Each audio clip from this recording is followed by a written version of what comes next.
Hello, hello, hello, good morning. Good morning, everybody. Hello. It's a little early. I got up a little early. But I am here right now. Teresa, you're the last one to... Oh, no, you were not. It was a cat. It was the last one last night. Hey, thanks for the digit right off the bat. I love it. Gonna get smoking here right out the gate.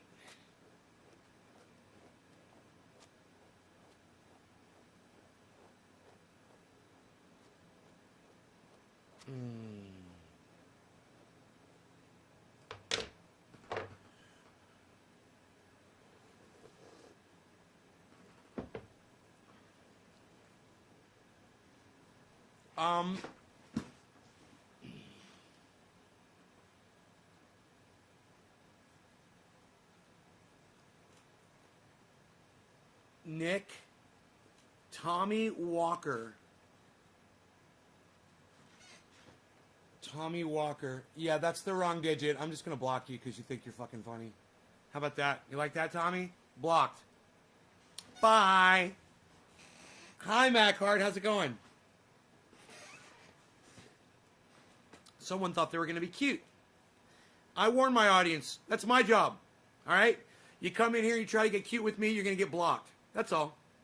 Bye. Not interested. I'm the fucking talent up in this bitch, not you. All right? Welcome to my goddamn living room. And you know what? If you don't like it, you can suck my dick. You like that? Ugh.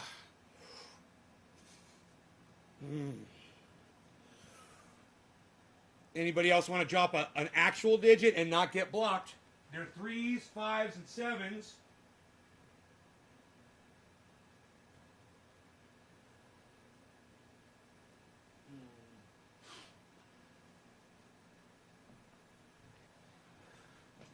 That's what I'm looking for. You've been doing some retweeting? Oh, good. So, you know, Chuck Schumer came out of the Senate yesterday like this with both his hands in the air. Yeah, we did it. We passed a bill that's going to make sure that you guys only get $1,400 for the last, 6 months that you've been locked down? What does that come out to a month?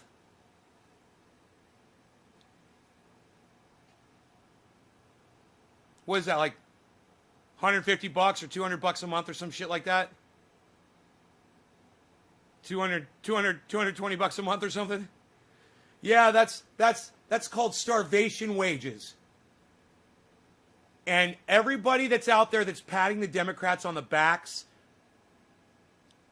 you know what I would call you right now, but it's too early in this video. But you really deserve to be called that. Don't be patting the Democrats on the back for passing this shit bill. Because that's all it is. It's a smack in your face, and they're laughing at you. Because I guarantee you, that bill's going to make them even more millionaires than they are. And it's going to take the food off your table. And it's going to make sure that you're fucking miserable. And they're congratulating themselves. And, of course, the mainstream media is congratulating them. The Democrats, the Democrats passed a bill. They passed a bill. They passed a bill. They took out minimum wage, which was $15. They took out an actual payment that was really going to help.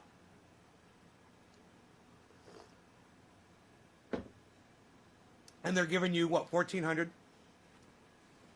Man, I tell you what, if I was y'all, and if I was dependent on that money, I'd be fucking pissed. I'd be mad as fuck. I'd be all over the internet bitching about it. You know what? I don't hear a peep out of any of my people. Not a fucking peep. Not a tweet. Nothing. Or maybe Steve Running put something up, but you know what? Steve Running always does. So it's like, to me, y'all really don't care. I guess y'all are millionaires like me too, and that's great. So everybody's doing good. Nobody's got to complain. Nobody's got to go on social media. No one's got to go support Jimmy Dore or Lee Camp or the people that are fighting for your... It's cool. Good. I'm glad everybody's a millionaire like me, man. When we can all sit around and show each other our money and pretend that... Oh, you get zero? Why is that, David? Why is that? Why do you get 0? I want to know.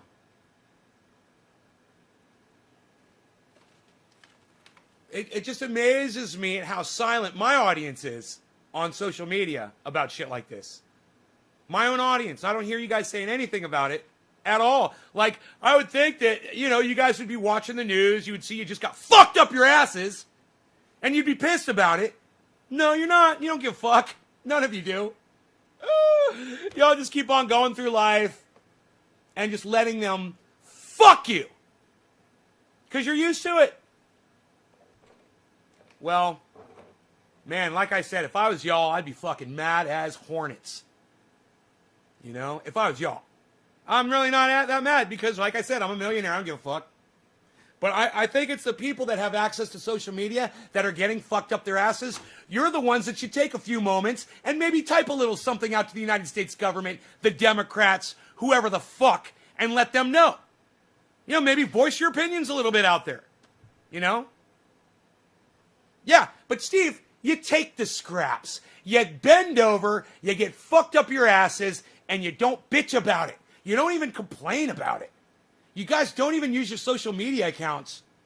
You should be sending fucking tweets to fucking Chuck Schumer and Nancy Pelosi and all the Democrat representatives and senators and tell them that, they're a bunch of douchebags. But you guys don't, man. And a lot of people don't. A lot of people are just like, oh well.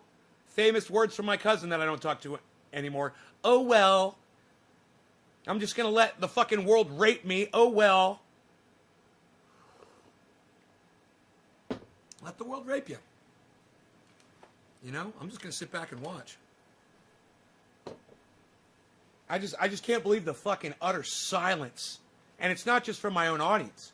It's when I go on Twitter and I see most of the people that I follow on Twitter, they're all celebrating the fact that the Democrats just passed this shit bill to give you fucking pennies so that you can starve and suffer. Yay, Dems! Yay! Yay, Democrats! Yeah, I hate OLers too, Dave. No record of employment? So since you don't have a wait, how are you supposed to...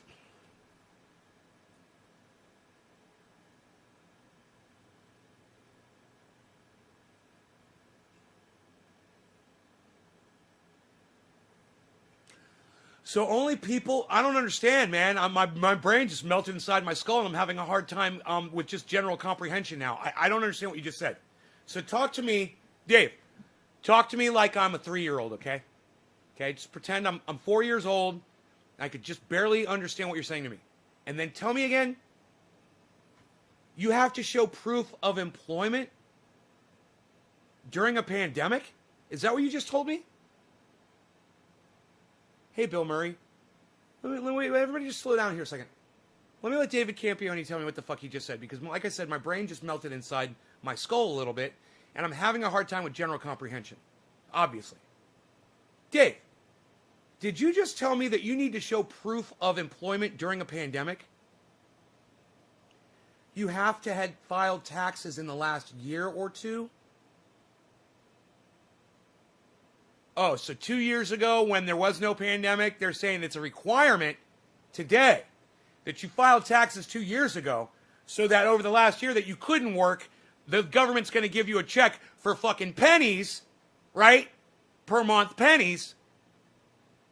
But you can't get that because you couldn't work because you're in a pandemic or because you don't have a normal job. You're just, doing whatever to get by. And I understand that kind of stuff too. So you're not tracking it, and government's not getting any money from you, so they're not going to give you any money back. Right. Wow.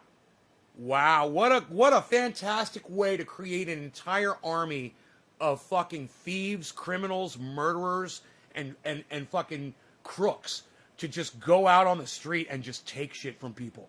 Yeah, let's just not give them any money at all. And all the Dave Campiones of the world can go out there and fucking, struggle to live and do what they got to do to put food on their own table, which will probably be, stealing from others, hurting people, whatever. I'm sure a lot of people will decide to do that. Great job, Democrats. Great job, man. You guys are great. Democrats are great. You're not keeping track of your own. Yeah, Jacob, I'm going to block you from my live stream. Bye. Not even going to repeat what he just said. You understand, you will get blocked from this live stream for being a little cuck, bitch. Understand that. Ronnie, that's why Wall Street and the Chamber of Commerce promote cops and incarceration.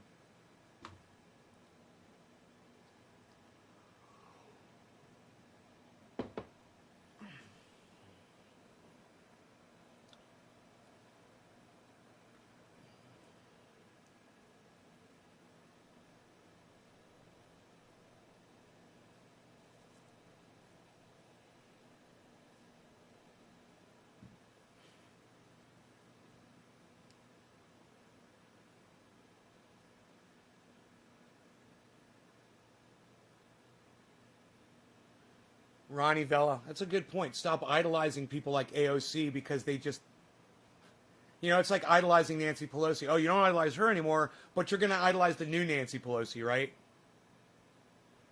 You're getting in on the ground floor with AOC. Yeah, jail's a booming business. I know. That's got to change. Right? They want you to be out there on the street so they can catch you and put you in jail. Because that is a racket that they are profiting from. Burn down building because yeah, Ronnie, please watch your language on my live stream. Don't be calling for shit like that on my live stream. I will block you, just like I block everybody else. This is not the place for that sort of talk. If you can't figure out how to say things without putting my channel at risk, dude, then don't say anything. All right? It's just common sense. State pensions are funded by prisons? Yeah, I don't know about that. Yeah, I don't know about that either.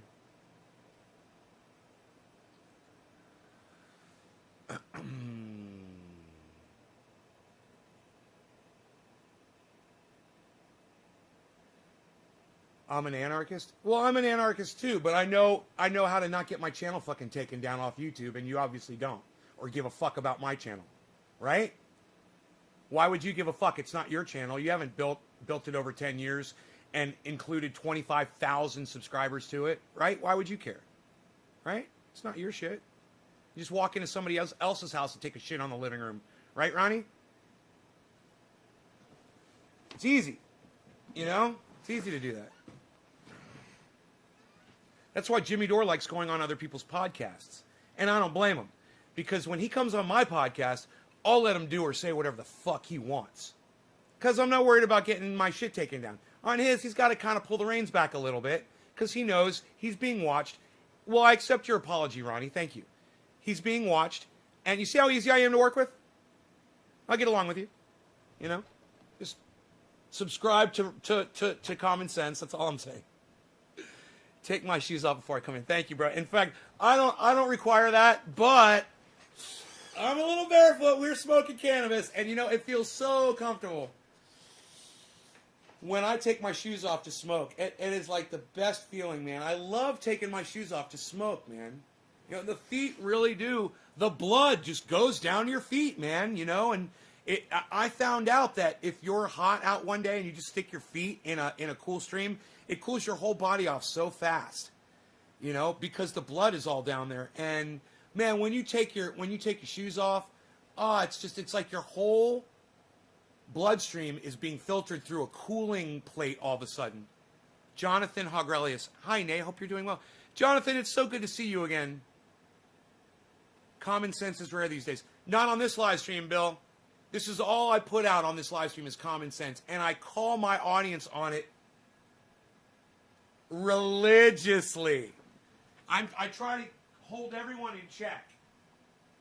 And, some people don't like me for it. Other podcasters that I see not keeping it real, when they're not keeping it real, I call them out on their bullshit too. People don't like it, and that's my bag. And because I do that, nobody wants to watch the show. I don't have a lot of viewers. But also cool your wrist, right? Right? But I'm not going to stop doing it, and I will call the bullshit out every place I see it, every time I see it. And hopefully you enjoy that, because I like doing it. I don't mind that the people that I call out are doing well. I'm not trying to stop them from doing well. Not even Shitlips. You know, fucking Shitlips can make money doing his podcasting all he wants. I don't give a fuck.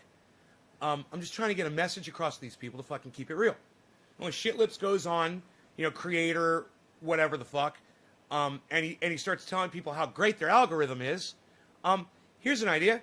Get rid of your fucking algorithm. Just destroy it, okay? Just turn it off. That's how great your algorithm is. It sucks my dick, okay? You know, I like I said, I don't mind the guy having a life and doing podcasting and shit like that, but he's not keeping it real with his audience members. He's totally lying to people. You know, he's acting like they're helping you.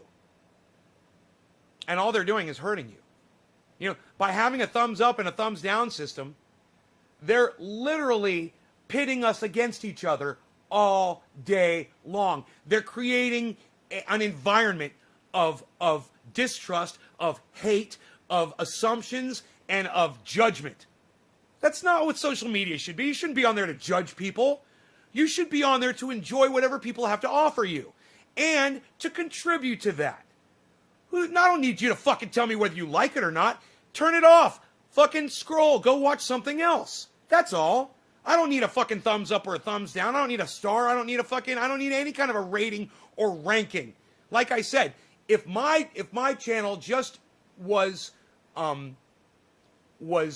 viewed on its merits alone and not on what other people thought about it, I'd be the fucking biggest thing on goddamn the internet today.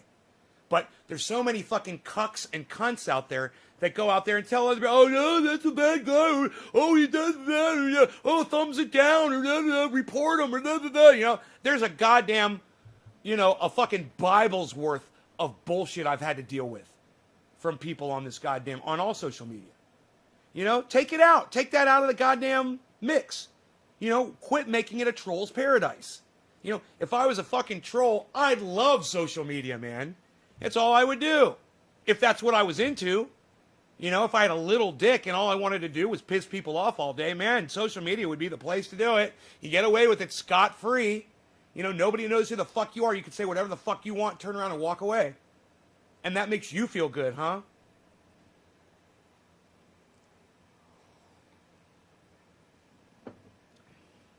Yeah, right, Prophet. I get what you mean. Yeah, thumbs up should be watching, and thumbs down should be go watch something else. Right, that's it. That's all you need. You know how many people saw this video? You know, keep track of that. That's all you need. I don't need thumbs ups and thumbs downs. It's a stupid concept. And Shitlips is too much of a cunt to understand simple reality.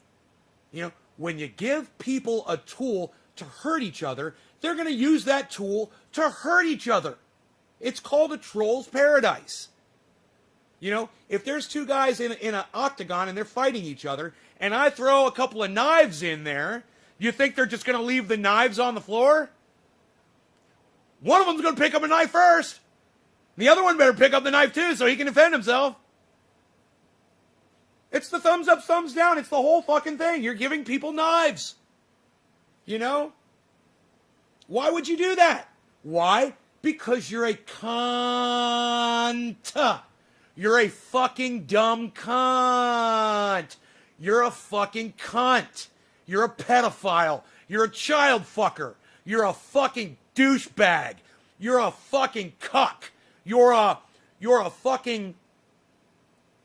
God, they don't make the words that I need, man. I need better words, man. I wish I had them. You're a fucking child fucker, man. You're an animal abuser. You're a fucking monster. You know, you look at reality, and I look at reality, and you see black, and I see white. What the fuck is that? How is that even possible? We're both looking at reality. We're both watching the same screen.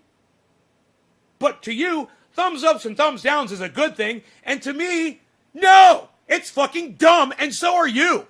For convincing the whole goddamn YouTube community community into thinking that, yeah, that's something we all should live by. Smash that thumbs up, smash it, smash it, smash it. Really?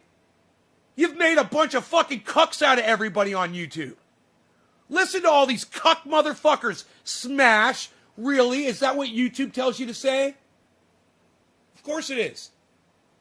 You know?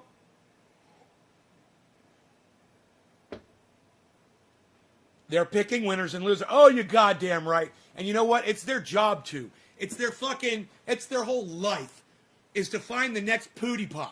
You know? Because if they find the next PewDiePie, they find the next $1 billion, you know? And that's all they're doing. They're just fishing around for the next person that's going to bring in billions of views. So that's not going to be me. You know, me and my piddly fucking 25,000 subscribers.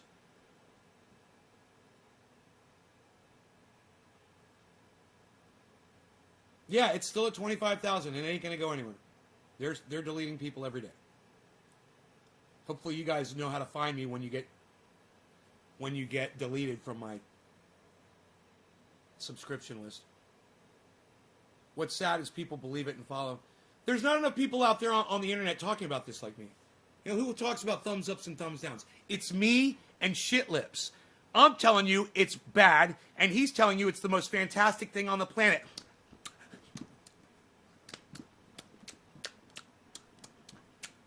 Fucking shit lips.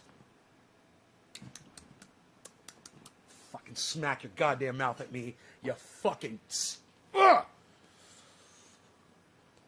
I just know he's got bad breath. I just know he's got fucking bad breath. Just strikes me as that kind of a guy. Ugh.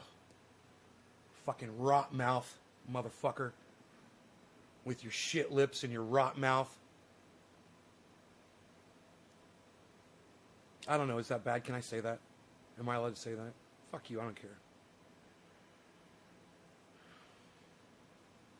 Look at Bill Murray trying to take over my goddamn show. Bill, you're nobody. Shut the fuck up. You don't know who the fuck you're even dealing with right now. Come in here and tell me what it's time to do on my goddamn show, motherfucker. YouTube promoted my shit channel because I was kid-friendly and didn't curse on my channel. I went out of my way to do that. Right? Butt breath. Okay, Bill Murray won me back over with butt breath. I like that. All right, it is time to smoke. Fuck you. Fuck you, Bill Murray. Fuck you, Bill Murray. Who am I smoking for? Never thought I'd say those words. Fuck you, Bill Murray. Leave it to a troll on YouTube. You know what, Bill Murray, I believe that's really your name. Is that really your name, or are you a troll? Are you a Bill Murray troll? Is that a picture of Bill Murray in there? Oh, no, that's really you, right? Your name's really Bill Murray, hasn't it? Can I just call you Will Murray? No, I'm not just loving it. Well, I'm not just loving it. Right on. Cheers. I forgot who I just fucking selected, man. God bless America. Philip Palazzolo, cheers, buddy. We'll give you, I don't know, fucking call it bottom of the hour. Cheers.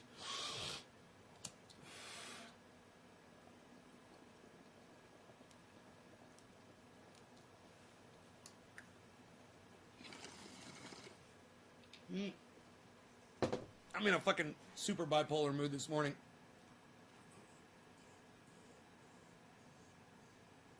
This cannabis will probably help.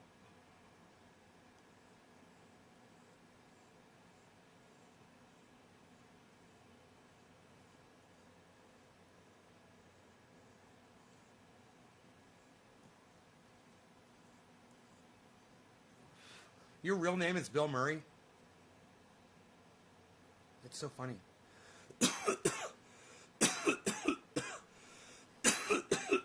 Bill Murray's fucking hilarious.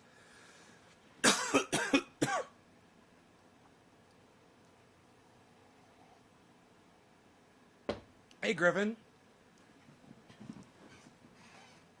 So you guys might have noticed a sentiment that I've been saying on this show for over a year, which has been that Facebook is a place where if you want to find out what somebody's kid did in high school yesterday, or see a project, or, you know, some kind of a fucking volcano that their 8-year-old made, or find out that somebody's dog died, or what they had for dinner last night. That's where you go for that kind of bullshit. Facebook. If you want to interface with people with similar ideals that you have, similar, I wouldn't even say politics, social, I would say more of a social network.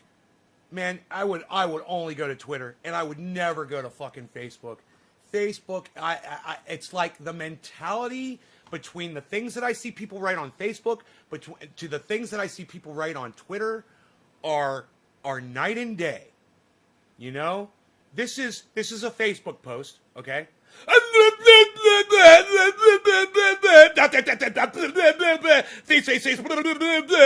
Send.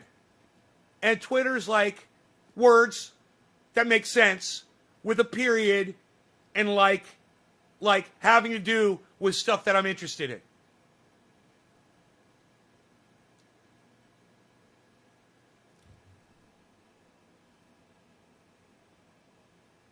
She told me it was tiny. It sounds like a personal problem.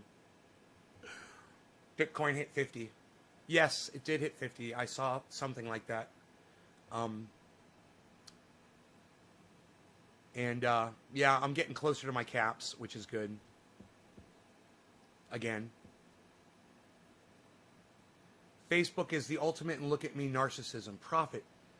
Man, I couldn't have said that better myself. And when I got off Facebook, it helped me so much. When I stopped using Facebook socially, it helped me out so much. I am so much more interested in generalities, social issues, even political issues, than I am hearing about your little fucking bubble, that you're in, your little Facebook bubble. And Twitter pops the bubbles, man, That's what I love about it. There are plenty of memes out there that show Zuckerberg next to Data from Star Trek. There's plenty of memes out there that literally have face swapped Zuckerberg onto Data. I can't believe you haven't seen that. You have not seen that? Are you trying to claim this as your own original thought? I literally just got into this with somebody on Twitter today. This is pretty interesting that you said that. You got banned from Twitter for your political views? Your political views are probably unacceptable. You're talking about anarchy, right? You go watch Michael Malice and learn how to do Twitter as an anarchist. He'll teach you. You'll love Michael Malice. And he doesn't get kicked off Twitter. And he talks about all kinds of shit. I admit it's not an original thought, but I haven't seen the memes. Go see the memes, bro. Go Google that shit. Google Zuckerberg Data. Don't put Zuckerberg Data breach. Put Zuckerberg Data Star Trek meme. Bro, you're going to see a whole bunch of shit. So funny. So anyway, like I said, non-original thoughts. So for over a year, I've been on this show telling you, and you guys know, how I feel about Facebook compared to Twitter. Right? So I saw a tweet on Twitter, some girl put up basically the exact same thing that I say about Twitter all the time. And I'm like, oh, that's fucking original. I mean, I literally have seen the same fucking tweets before from other people. And it's inspired me to talk about this. And I was expecting there to be some kind of an author or quotations. No, she was just typing it out as her own personal thought. Now, granted, I agree. Granted, I came up with these thoughts all on my own, and she may have as well. But I'm accusing her of being a plagiarist, and I'm accusing her of getting those thoughts straight from my fucking show. From over the past year. She follows me, and it wouldn't surprise me one bit if she was scrolling through one day and saw one of my videos, and it started playing, and I was talking about that. Wouldn't surprise me one bit. But, let her take full credit for her original thought. I called her out for it. I said, no, I don't buy it. I don't think you came up with that on your... And the thing is if I don't come up with a thought all on my own, I'll always credit somebody else. I'll be like, I read this in a tweet. I want to talk to you about it. Here's the tweet. blah, blah, blah, blah. I'll retweet it and I'll talk about it. That's what I do. I like to give people credit for their thoughts. And on Twitter, I think you should always do that. If that girl came up with that whole phrase all on her own, I got to say I'm fucking impressed. Because it's the exact same thing that I always say on the show. You know, Facebook is where you go to lose old friends. And Twitter is where you go to make new ones. You know? Now, I can't tell you how many old friends, once you find out what the kind of shit that they post on Facebook and you're just like, man, I can't believe we were ever fucking friends. I really never knew you the way I thought I did. But, you know, you put so much of your personal bullshit on there that everybody can see you for exactly how you are. And you're just like, yeah, I don't really like these people that much anymore, man. The people who barely type anything on Facebook, they're the smartest ones. The ones that you barely ever see. You go to their Facebook channel, and it's like their last post was like 6 months ago, and it was just like something huge happened in their life or something. Those are the best people. Maybe I convinced her. You know what? And she says she came up with this thought 3 days ago or something, you know, or 2 days ago or whatever. Well, I've been talking about this for over a year. You know, and I've talked about it multiple times. Every time I think I've ever told you guys to come over from Facebook to Twitter, I told you why. I told you what I thought about it, you know? And I've been, like I said, I've been talking about that for a very long time. Once I figured out Twitter, which was about 2 years ago when I really started trying to get you guys into it, and I stopped using Facebook, well, then that became the narrative. You know, I see so many people coming in from Facebook, and I'm like, you guys should be on YouTube and using Twitter, man. You know, you guys are on fucking Facebook 24/7. Fuck that goddamn site. You know? That's why you don't see me on there. That's why I tell you guys not to text me from there. And I try to get you guys to come over to Twitter and text me from there. You know? And those of you who do, I appreciate it. I really do.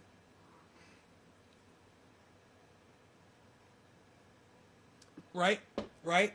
Well, why won't you go to YouTube, Love Chance? Why are you on Facebook instead of YouTube? And you could stay in touch with gardeners on Facebook. I mean, I'm sorry, on Twitter. Likes to have a good time. I don't judge people. What's not to like? Ronnie Vella. I don't know. I mean, I'm glad that this girl had that thought. And if it really was her own original thought, and she didn't see my video or see something that I tweeted about it, and she came up with it all on her own, and the thought just popped in her head, it's fucking cool. I'm glad. You know, she claims that I'm fucking crazy for accusing her of stealing my thought, but she follows me on Twitter, right? So it's a little coincidental. Somebody else who followed me on Twitter said, hey, man, I've heard somebody else say this before. And, yeah, you follow me on Twitter, too. Maybe it wasn't me. Maybe it was somebody else. I think it's a great sentiment that people say when you're comparing Facebook to Twitter.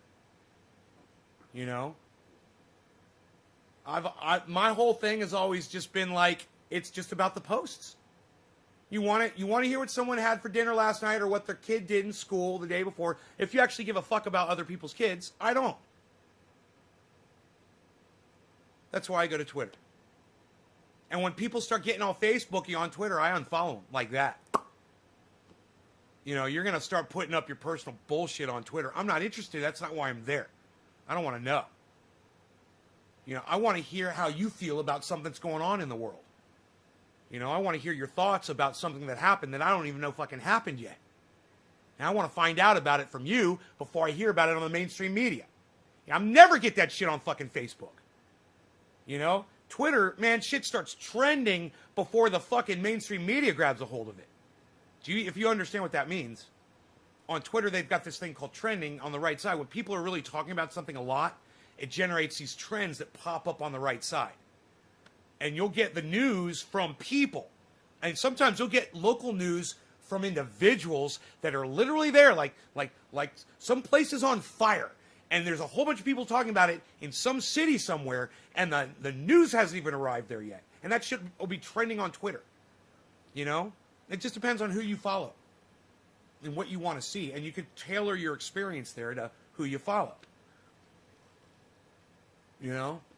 I've unfollowed most of the political people that I used to. I used to follow AOC, and I followed Rashida Tlaib, you know, and I followed independents. You know, most of the independents that were in government, I followed them just to hear what was coming out, because I thought maybe I could get in early when they put something out, and I'd type on there, and maybe Jimmy Dore would see it or something. I thought that would be so fucking cool, and then I realized I really don't give a fuck what these people have to say. What I care about is what Jimmy Dore has to say about what they fucking said.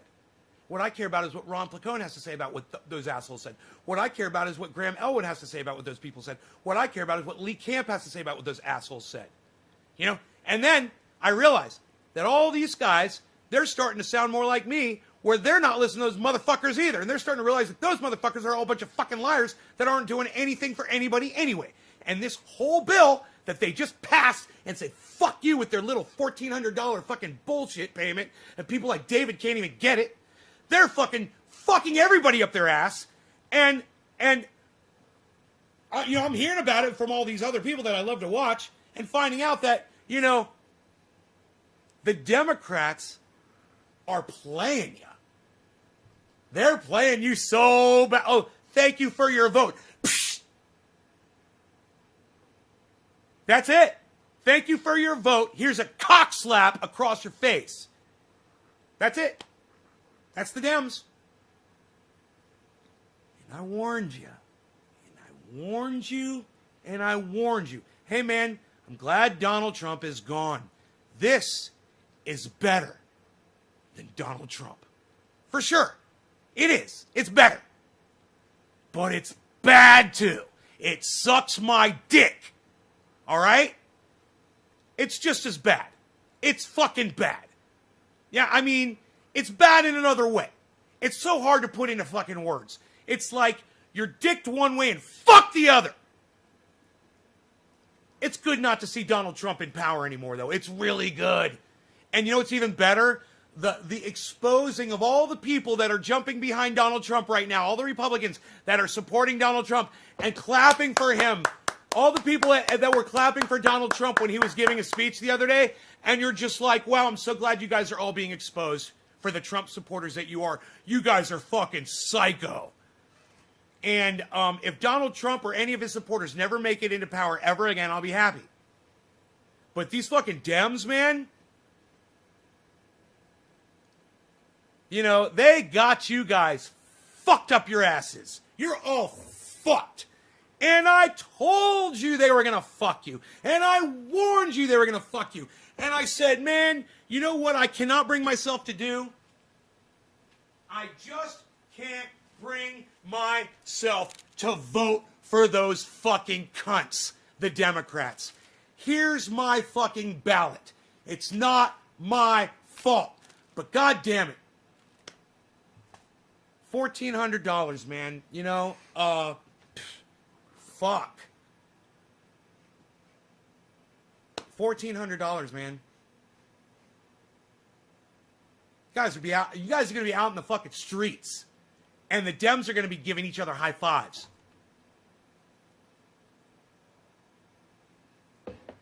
And we all see it. And you all see it. And we're looking right at them. It's not like it's hidden. Blake says it's totally worse. It's worse?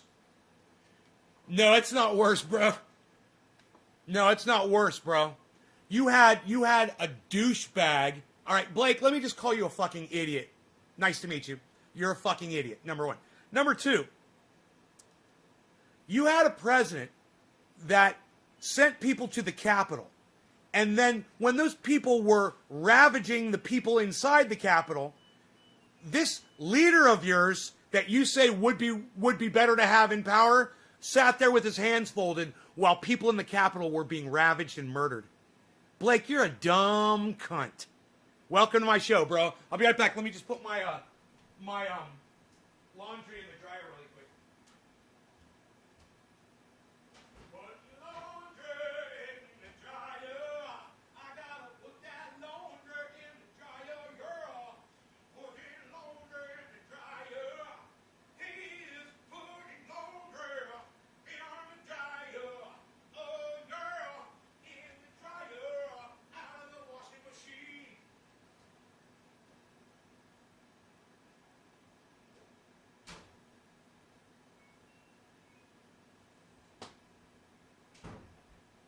Damn, them clothes gonna be dry. Them clothes gonna be dry. What? What? What? What? What? What? What? What? What? Them clothes gonna be dry. All right. Let's see. So what's going on? Did he like that I called him a cunt? So anyways, cancel culture and consequence culture don't hold the DNC accountable, but the DNC uses cancel culture to erase the true left. I couldn't have said that better myself, Ronnie Bella. Well stated. Dicked in the ass by the dumb dildo again, Anthony. Oh, Anthony. He's a big boy. He can speak for himself. That's not what he says. I gotta fucking go back and listen to that. Oh, Anthony. He's a big boy. He knows what he's saying. I think that's what he says. Spend it wisely. I love how real you keep it, Skunk. Oh, Skunk, thank you. 1400. Smells a little homeless. Bill Murray. Are you sure you're not the real Bill Murray? That was good. Ronnie Villa. Wall Street is going to buy up all the rentals when the landlords can't pay their bills. Right? Ronnie Vella spouting some truth over there. $1 billion is $100 bills stacked 632 miles high times 2. Okay. You just want me to say that out loud or something? Profit ascending. Trump was like treading in a huge dog shit. Dems are like treading in a small dog shit. Basically. You still got shit on your shoes. Exactly. But it's not as bad. I know. Nay's Garden, it is worse. Without Trump, the Democrats are free to do the same policies without even feigning opposition to them. Foreign policy is the same. Immigration policy is the same. Yeah, but Trump's gone, bro. I don't give a fuck what you say. I fucking hate Donald Trump. I hate Donald Trump. I don't want him to be in power. And you and I are just going to have to fucking disagree on that point. I'm glad Trump's gone. And guess what? I've got my way. He's gone, so fucking deal with it. 4 years without that douchebag. And I'm sure he's coming back. If these fucking cucks don't do something about it now while he's not president, the motherfucker needs to go to prison. They need to lock his ass up and every other motherfucker that broke the law in his administration. They all need to go to prison for about 10 years so they all die in prison. And we don't have to worry about them anymore. Get some other people out there to take over. You know? And by other people, I mean, a Mitt Romney, a Ben Sass, some kind of a reasonable Republican would be great. I'd even settle for a George Bush at this point. Out of the dryer, coming to satisfy very soon. But Jameson, you're a fucking idiot, man. You're such a dumb cunt for even saying that. You're a fucking idiot. And trust me, go watch Kyle Klinsky. He'll tell you about the way Donald Trump did stay in Afghanistan and he did stay in Iraq, and he did do 4 times the amount of drone strikes when he came in, or some crazy shit like that. So don't fucking tell me it's better with Trump is still in office. You're a fucking idiot, dude, and you're a cuck. All right? Fuck you. But thanks for all the financial advice. Not one Republican voted yes. They care even less. Don't worry, both parties had something to do with that, I think. I'm not sure. It's a big cesspool of shit. It is. Nay's Garden and domestic policy, so far, all we see is less stimulus, no additional payments, and expanded intelligence state mandates to infringe on civil liberties. Expanded intelligence state mandates. What's expanded intelligence state mandates? I don't know what you're talking about. From a policy standpoint, things are objectively worse. No, I disagree with you. From a policy standpoint, things are completely better. I completely disagree with you. From a policy standpoint. Yeah. Completely better. I got that one from Jimmy Dore. Right on, Ronnie. I agree that Trump was a piece of shit, and I'm glad he's gone. But in terms of the result for average Americans and people about things are worse. Oh, because Donald Trump denying COVID was so good for all of Americans, right, Jameson? You're a dumb cunt. Just shut the fuck up. You don't even make sense what you're saying right now. At least the President of the United States today wears a fucking mask. You're an idiot, Jameson. Shut the fuck up. I will block you from my live stream, dude, just for being a dumb cunt, which is what you're being right now. You're a Trump supporter, bro. You are. You're in the closet, man. You're a fucking Trump supporter. Trump pits races against each other because right? Ronnie told, this is so weird reading Ronnie Vela against Jameson Doan, and Ronnie is just completely destroying Jameson Doan with every comment. And Jameson, you sound like my fucking dead uncle, a fucking idiot. Nays Guard, no, I fucking hate Trump, but my point is you should say that instead of arguing that it isn't worse policy-wise. It is better policy-wise. I'm not gonna, dude, we're back in the Paris Accord, bro. We're back realizing that climate change is real. Are you fucking kidding me? That's the single biggest threat against all of us. That's the difference between Trump and Biden. That's what it all comes down to. So don't fucking cunt up on me anymore, motherfucker. Shut the fuck up. I'm about to block you. You're about this close from a block, Jameson Doan, and I swear to fuck, I won't let you back in. Because now I can see what a fucking idiot you are. I never said Trump was good. I said the Dems are the same, but worse on domestic policy so far. Trump didn't drain the swamp, right? He filled his team with insiders, right? And maintained the status quo, right? And fucking the whole bunch of them attacked the fucking Capitol. I mean, come on, dude. You're an idiot. You're like a dumb cunt. And I don't know what else to fucking tell you. Except shut the fuck up if you like the show, because you're this, like I said, you're this close. I can't wait to read what else you're going to say to me. You've already typed it. You might already be blocked, and I don't even know it yet. Why is he a moderator?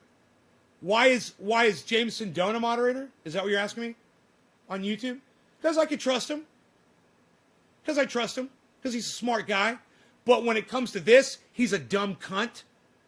And I'll judge him on just this right now. Let's just see what else he says. This is really interesting.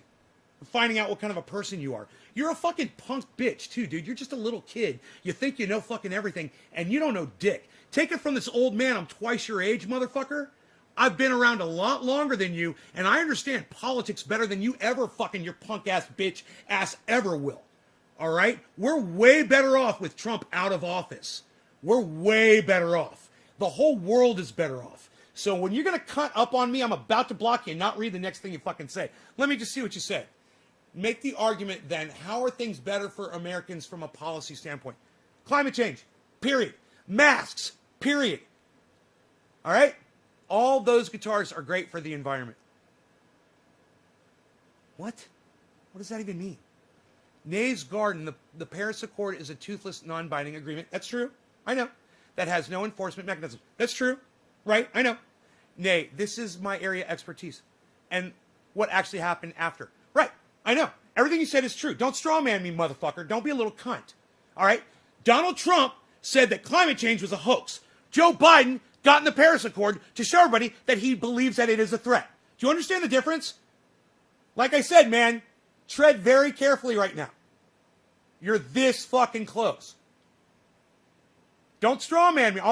I will block you for straw manning me. What you just said's got nothing to do with my point at all. We're in the Paris Accord. It's optics, bro. It's telling all of America and the world that we're concerned about something that's real. And if you don't think, and you be talking like you're a climate expert, if you don't think it's important to get everybody on board with climate, you're a dumb cunt, and I don't want you here because you literally like Donald Trump better than saving the whole planet from climate change. You're an idiot. So what's the next thing you're going to say to me? Other nations drew back on climate commitments in terms of climate change. Getting back into a climate agreement is actually bad because it creates the illusion that things are...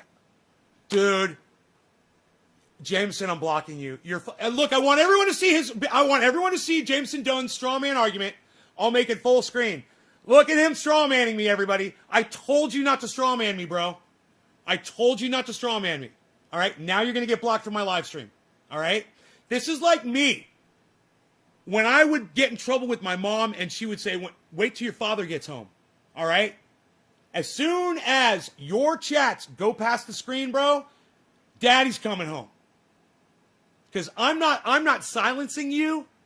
I'm just telling you you're a dumb punk cunt bitch.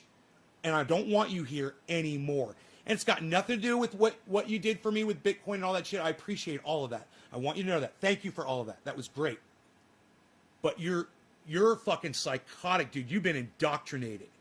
And now you're trying to hold your narrative with straw man points that don't even address what I said. All right? And you're arguing with me just for the sake of fucking arguing. Now, everybody see, because it creates the illusion that things are actually being done on climate change. Well, you know, I'd rather have people know about it than not. Yeah, I'd rather have people think that we're actually doing something about it than just walk around and pollute and put more carbon up and support policies that are just going to make it worse. And if you're not listening to me, you're not listening to me.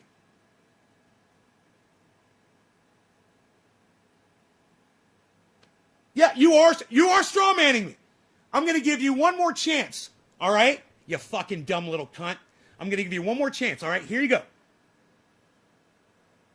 When Donald Trump was president of the United States, he refused to wear a mask. He caught COVID himself because he's such a cuck, right? Caught COVID himself. Set a horrible example for the entire world, right?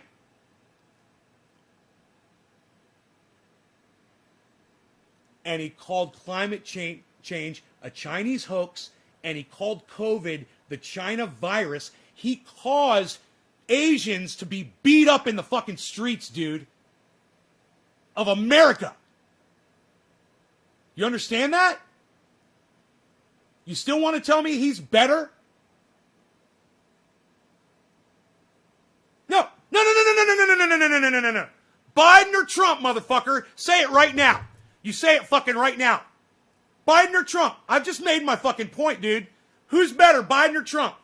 Who'd you rather have right now? Sitting in that fucking Oval Office right now we're almost got COVID fucking handled. We got these vaccines going out. We're this close to herd immunity. Who'd be better in office right now, Biden or Trump? Just say it. For the whole planet. For the entire planet as a whole, who would be better? I'm only giving you one chance right now, motherfucker. You can only type 2 words. Either Biden or Trump. Who'd be better for the planet right now? For the entire planet as a whole, pretty easy. I've made my fucking point. You had your chance to listen to me. 1 word. Type 1 word. That's all you can type. If you don't type anything but 1 word, and it's one of those men's last names, I'm blocking you.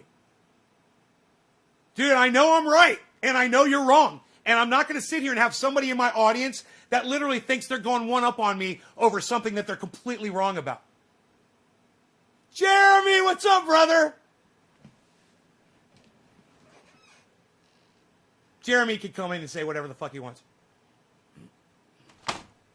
I love that man.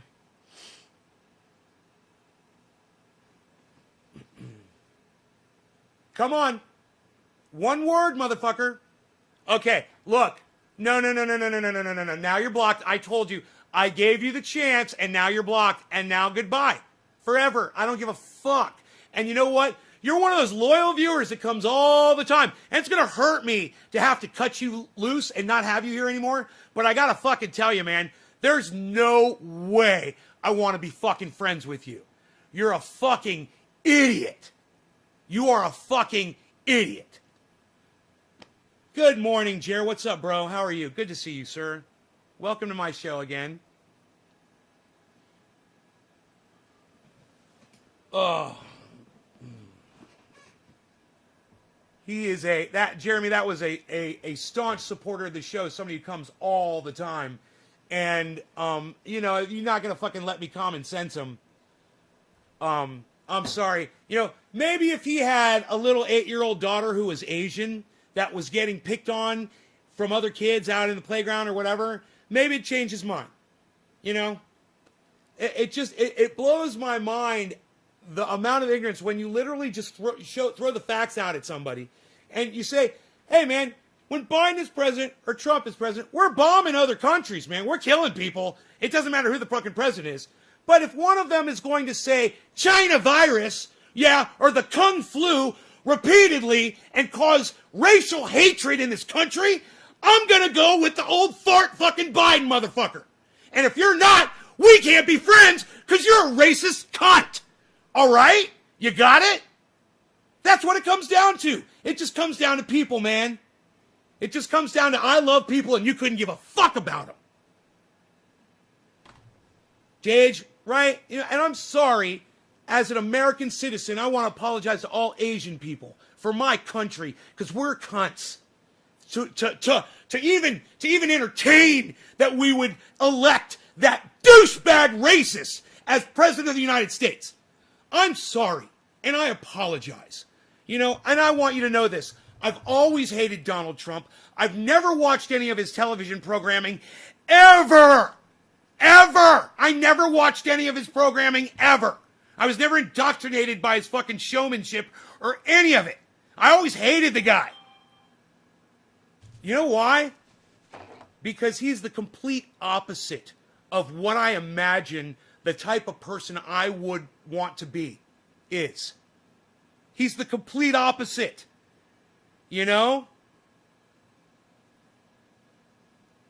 There's a billionaire out there. And you don't know him. He goes around the world and he doesn't put his name out there.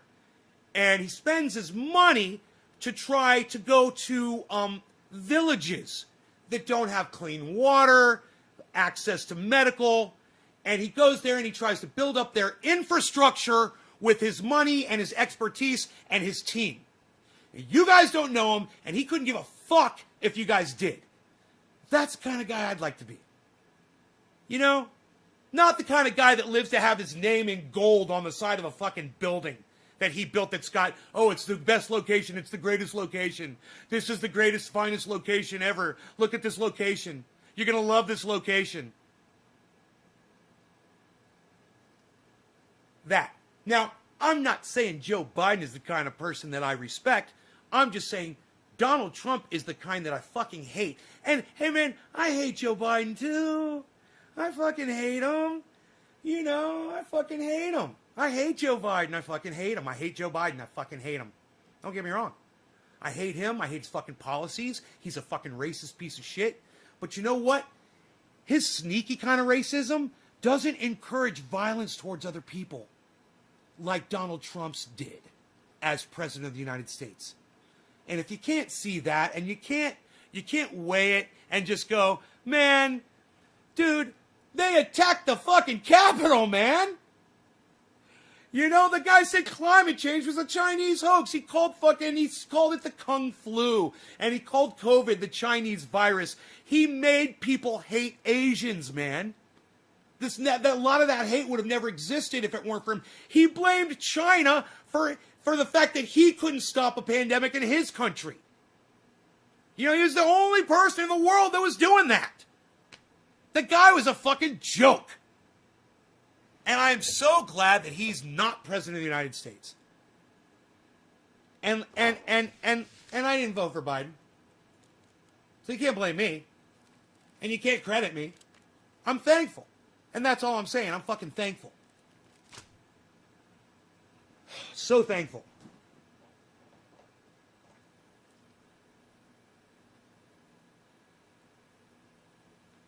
Trump encouraged violence. Dude, Trump killed a man that was fighting our enemy, right? He was over there fighting our enemy, and Trump sent missiles in and killed a guy. Why? Because he had some shit going on politically that he wanted a distraction of. So he decided to murder someone to hide it. I mean, did you guys forget about that? He decided to murder to make a smokescreen. There was no reason to kill that guy at all. It's just he had intel that said where the guy was, and he took advantage of it. The guy was no threat to America at all. He was helping us. But that's not the Fox News narrative, is it? And listen, man, I know Joe Biden's going into Syria and he's bombing and shit. Hey, man, Donald Trump was killing people too, man. You know, you're gonna get that. I don't care who the fuck. If you think it's a goddamn priest that's going in there as president of the United States, by the time he gets out, there's gonna be a wake of bodies behind them. It doesn't fucking matter. Hillary Clinton, I don't fucking care. There's going to be piles of bodies. I care about the sentiment. I care about appearances. I care about the narrative because it influences stupid folk that would go out there with baseball bats and beat people to death. So I care about that. You know, I know Joe Biden wrote the fucking crime bill. I know he said he doesn't want his children growing up in an urban jungle. I know he fondles children. He's a fucking pedophile. So is fucking Donald Trump. He used to bounce his fucking daughter on his lap. There's photographs of it. So don't fucking give me some bullshit that we're better off, you know, that we're not better off because Trump didn't get reelected. Are you fucking kidding me? He was this close to starting to put his detractors in jail. That close. And the power had soaked into his brain, and if you don't believe it, just look at January 6th. He flipped his shit and did nothing when he had every opportunity as president, the duly elected president of the United States on January 6th, he still was, to put a halt to that fucking march. Or put a halt to that insurrection as it was going on, and did nothing for hours. Did nothing. And made sure that it was set up to do nothing, to protect them. Fired them up to get his vice president killed, hang Mike Pence, they were chanting.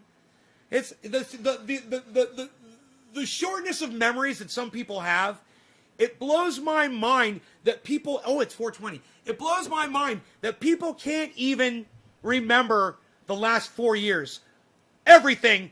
I mean, yes, there was a lot, but hey, man, start fucking thinking about it for a few minutes. See how many things that you could come up with that Donald Trump did that were reported all over the news that were so fucked up. You know one thing that stands out in my mind? It's stupid, too. It's just a silly little thing. He was with a bunch of world leaders, and they were all coming out to a photo opportunity, and he elbowed his way in front of one of the ministers so that he could be in front, and literally stuck his nose up in the air while he did it.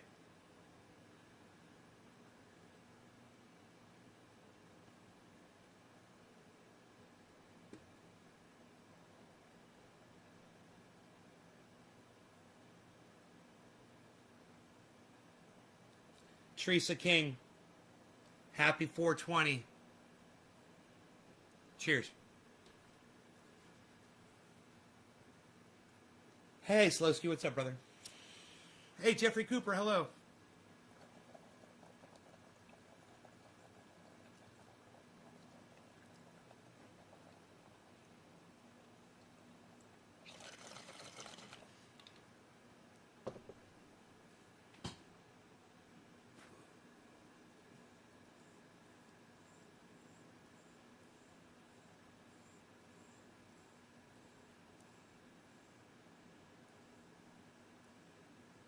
I have a feeling Donald Trump will, if they don't put him in prison, he'll have a chance to win 2024. You guys need to not forget about this. You know, don't let people like Graham or Jameson, don't let people like Jameson get away with their bullshit narrative. And they're going to walk around and lie and tell people that we'd be better off with Donald Trump. That narrative will get him back in 2024. It will. He has plenty of help from people that are high up in power that support him. It's a psychosis, man. The very people that support him used to say he's absolutely the worst thing. You know what? Can we watch that video, guys? There is there's a video. It's so goddamn good. It's Brianna Keeler, and I like Brianna Keeler. You know, she's pretty fucking she's a pit bull, dude. You don't even understand. Some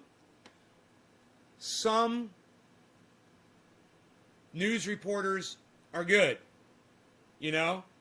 And then there's some like Brianna Keeler that are vicious, that they understand the hypocrisy of what they're reporting on, and they understand that the communicating of that hypocrisy needs to be done in such a way that it shames the people that they're pointing out. And she shames them. She shames them so well. I hope this is the video. I watch a lot of Brianna Keeler, so watch. Let's see if this is the one. I hope this is the one. Republicans are wearing down their shoe leather following the yellow brick road to Mar-a-Lago. This is it. One day they may finally realize the guy who's been impeached twice and kicked out of the White House after one term is just a man behind a curtain. But until then, they bound along like the lion, shivering around every corner, afraid of the great and powerful force that awaits them, the force who decides their fate, they think. Now, for my friend Jeremy, if you're still watching, brother, anybody else that supports Donald Trump on this live stream, what she's about to do is she's going to show how all of the people that support Donald Trump said that he was the worst thing that could ever take leadership in the United States. Every single one of them. And then she shows the clip of them licking Donald Trump's asshole. Like in Georgia, which flipped to blue in the presidential and Senate races. After shouts out to H.A. Goodman. I called this on H.A. Goodman's show, and he completely shot me down and said, Georgia will never go blue. It's always been red, and it will stay red forever. And I said, okay. I didn't want to get kicked out of his chat. You guys can literally go see me own H.A. Goodman. I said that Georgia was going to go blue. Boom. It did. He lost the election. Trump used Republican Governor Brian Kemp as a punching bag. And I said it on this show. I called it before it happened. I wasn't happy with Brian Kemp. I wasn't at all happy. Your governor and your secretary of state, they're petrified of Stacey Abrams. They say they're Republicans. I really don't think they are. They can't be. They had I don't think they are. officials making deals. He tries to be all cute. This character in Georgia who's a disaster, and the governor's done nothing. He's done absolutely nothing. I'm ashamed that I endorsed him. Trump said that Kemp would not admit that he, Trump, won Georgia big. But Trump did not. Then Trump falsely said that Brian Kemp could overturn his state's election results against the will of the people. Trump wanted Kemp to call a special session to do so, but Kemp refused. Trump put a bullseye on Kemp. So what is Kemp doing now? Donald Trump is the 24 nominee for Republicans. Would you support him? Absolutely. I'm going to support the nominee. As I said again, I work very hard for the president. Now, let me pause it right there and let me just point two things out. Number one, can you believe this cuck? Can you believe this cuck bitch? After all the shit that Donald Trump just talked about him, right? Look at him cucking up to fucking Trump. That's sickening. But the other thing I wanted to point out is you're not noticing how vicious Brianna Keeler is yet. But she just was. And she's so subtle about it, you guys didn't even pick up on it, did you? She kind of put you in a trance. Well, let me show you what she just did. She just showed like 4 or 5 clips of Donald Trump fucking making this cock his bitch. Right? And then she gave a little sneer. And look at her, look at Brianna's little sneer. Watch. This, I said she's a fucking pit bull. Watch. People. Trump wanted Kemp to call a special session to do so, but Kemp refused. Trump put a bullseye on Kemp. So what is Kemp doing now? Do you see that smirk? What's Kemp doing now?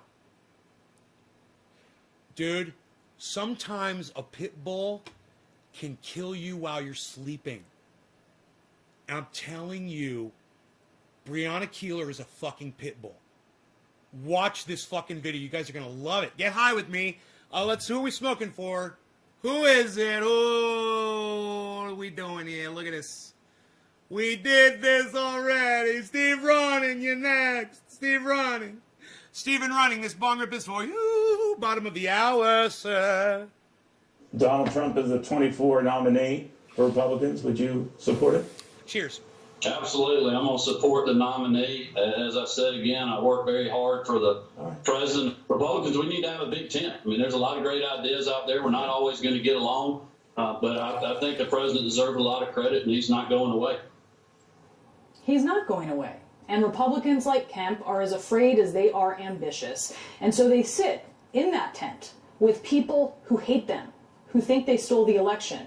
They sit in their tent with people who attacked the Capitol. Former Vice President Mike Pence is there too in this fearful faction of his party. Despite his steadfast support for Trump for years, the former president put a target on his back too, falsely telling his supporters that Pence could stop the Electoral College certification. And those supporters came for Pence on January 6th.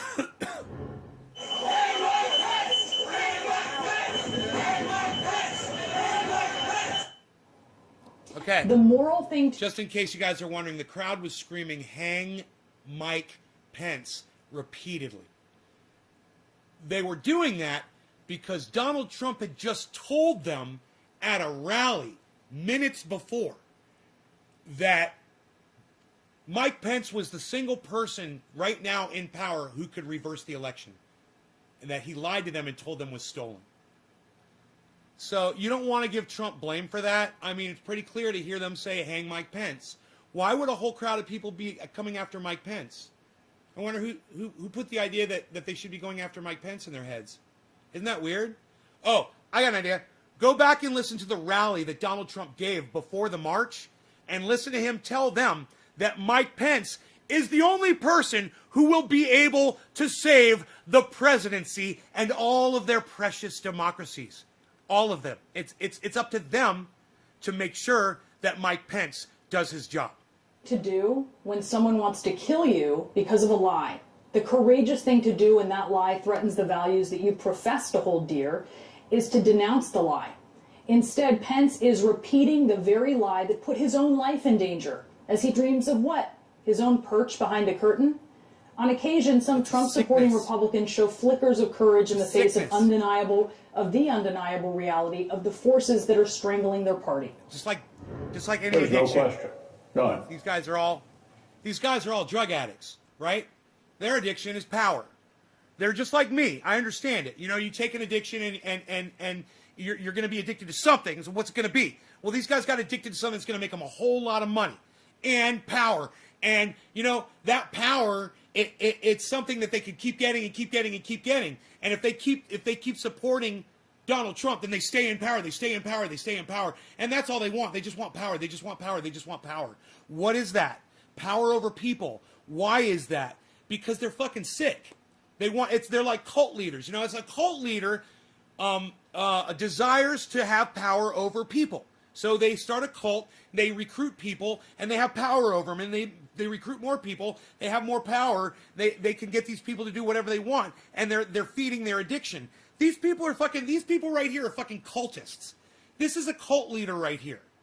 Okay? They're all cult leaders. They're drunk on power, and it's power, power, power, power, power, power, power, power, power. Breonna Keeler is exposing them for exactly what they are. They're power-hungry addicts, and she doesn't realize that that's the correct word to use. They're addicts. They're drug addicts. Just like I got addicted to Bitcoin over the last 2 weeks. It almost killed me, man. It almost ruined me. Luckily, I got saved out of it. You know, and I realized what was going on. These guys, no one's ever saved them. No one's ever pulled them out. And they are stuck in this cycle of addiction and satisfying it with the drug that they can keep getting as long as they're just fucking everybody else. And that's easy for them to do. When you're a drug addict, you're only thinking about yourself. You're not looking at your family. You're not looking at your significant other. You're not looking at people around you. You don't care about, you want to obtain your drug. You want to stay high. That's what we're witnessing right here. That's the sickness. And man, we should get a famous addiction therapist to diagnose this behavior. All Nancy Pelosi, AOC, fucking Mitch McConnell, Donald Trump, Joe Biden, Jill Biden, all of them totally exhibiting addict behavior disguised by it's the beauty of politics. It's the upstanding profession of being a politician. They're the lowest shit on the planet. They're literally drug addicts right in front of us, exhibiting their addiction and allowing their addiction to spew out and destroy everybody else on the planet. That President Trump is practically and morally responsible for provoking the events of the day. Responsible for provoking, morally responsible, morally responsible, morally responsible, morally responsible, morally responsible, and morally responsible, and morally responsible. President Trump is practically and morally responsible. That President Trump is practically and morally responsible. That President Trump is practically and morally responsible. That President Trump is practically and morally responsible for provoking the events of the day. No question about it. Hey. But then, Hey, Steve Running, don't be fucking putting millionaires down like that. I was just talking earlier on the show about a billionaire who literally goes to villages in other countries and improves the infrastructure, okay, of these villages. Water, food, medicine, all of it, right? So don't fucking come in here, Steve Running, and say they're millionaires, so they're used to screwing people. Let me tell you something. My parents are millionaires. My sister's a fucking millionaire. You know what they do? They send a lot of money out to charity, you fucking prick. So don't fucking be putting millionaires down. You fucking know I'm a millionaire, you fucking douchebag. Fuck you, Steve. You fucking asshole.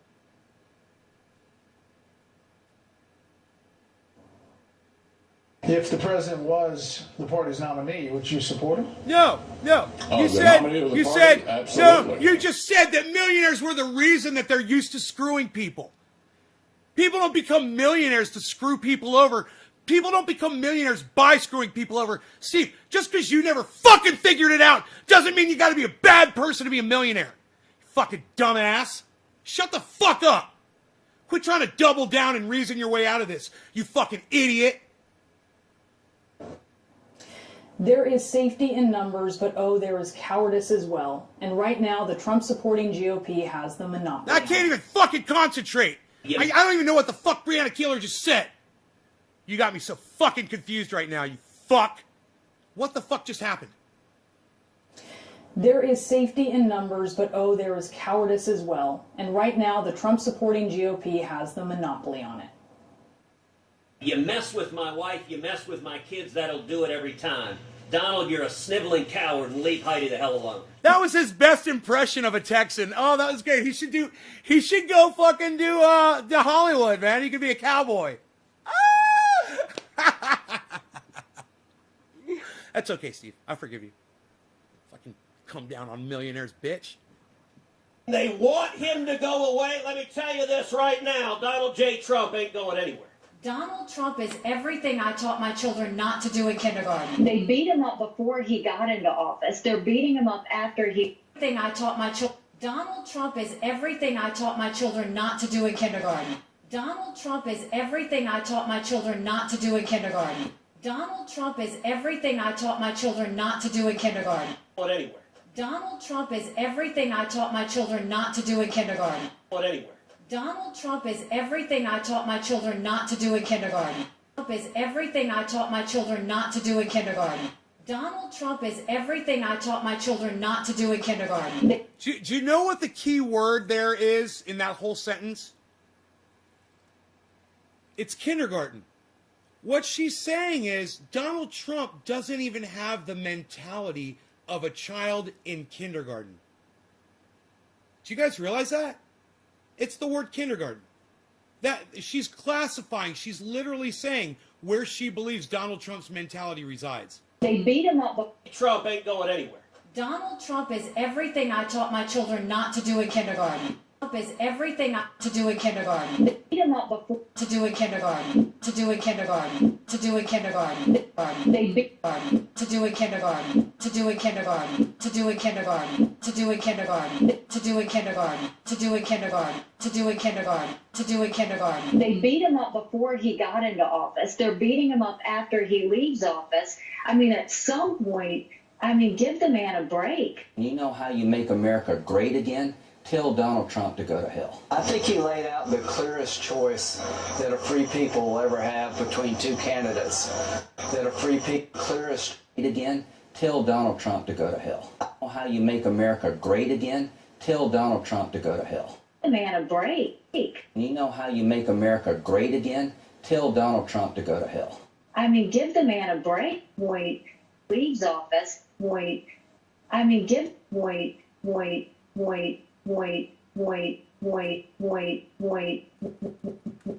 I mean,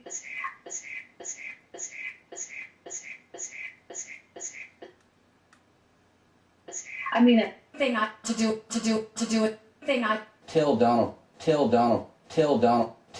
Trump to go to hell. Tell Donald Trump to go to hell. Tell Donald Trump to go to hell. Tell Donald Trump to go to hell. Tell Donald Trump to go to hell. Tell Donald Trump to go to hell. Tell Donald again. How you make America great again? You know how you make America great again? Tell Donald Trump to go to hell. I think he laid out the clearest choice that a free people will ever have between two candidates. An unapologetic view of America by Donald Trump. I think the differences between us on some key issues are so significant that I just don't plan to campaign. I've got to run my own race. We thank all the great patriots in those boat parades on behalf of the president. Donald Trump is a delusional narcissist and an orange-faced windbag. I'm proud of the job Donald Trump has done as president. Donald Trump is the modern day. Donald Trump has done as president. Donald Trump is windbag. I'm proud of the job Donald Trump has done as president. Narcissist and an orange-faced windbag is a delusional narcissist. For the president. Donald Trump is a delusional narcissist. On behalf of the president. Donald Trump is a delusional narcissist. Patriots in those boat parades on behalf of the president. Donald Trump is a delusional narcissist. Is a delusional narcissist. Is a delusional narcissist. For the president. Donald Trump is a delusional narcissist. Is a delusional narcissist and is a delusional narcissist. Is a delusional narcissist. For the president. Donald Trump is a delusional narcissist. For the president. Donald Trump is a delusional narcissist. For the president. Donald Trump is a delusional narcissist and an orange-faced windbag. I'm proud of the job Donald Trump has done as president. Donald Trump. Trump is a delusional narcissist. Trump is a delusional narcissist. Trump is a delusional narcissist. Trump is a delusional narcissist. Trump is a delusional narcissist. Trump is a delusional narcissist. Trump is a delusional narcissist. Trump is a delusional narcissist. Trump is a delusional narcissist. It's like, is this face swap? Did these people really say these things? Delusional narcissist and an orange-faced windbag. You know, it's like to not have the foresight to see where this was going. It just shows what horrible leaders these people are. I mean, they didn't even realize that they were going to be sucking his dick. None of them had the foresight. So these are the people that you want to put in office. These are the people that you think should be leading the country. People who didn't even realize that they were going to be sucking Donald Trump's dick. So they went on TV and said all this stupid shit that we could all go back and watch. We get some results. Either party, one unable, one evil. My best mate died in a motorcycle accident. Oh, I heard, J-Bone. I'm sorry, brother. Yeah, I heard, man. Sorry, bro. I'm proud of the job Donald Trump has done as president. Donald Trump Donald Trump has done his job. Donald Ag. I'm proud of the. I'm proud of. I'm proud of. I'm proud of. I'm proud of. I'm proud of Ag. I'm proud of the job Donald Trump has done as president. I'm proud of the job Donald Trump has done as president. I'm proud of the job Donald Trump has done as president.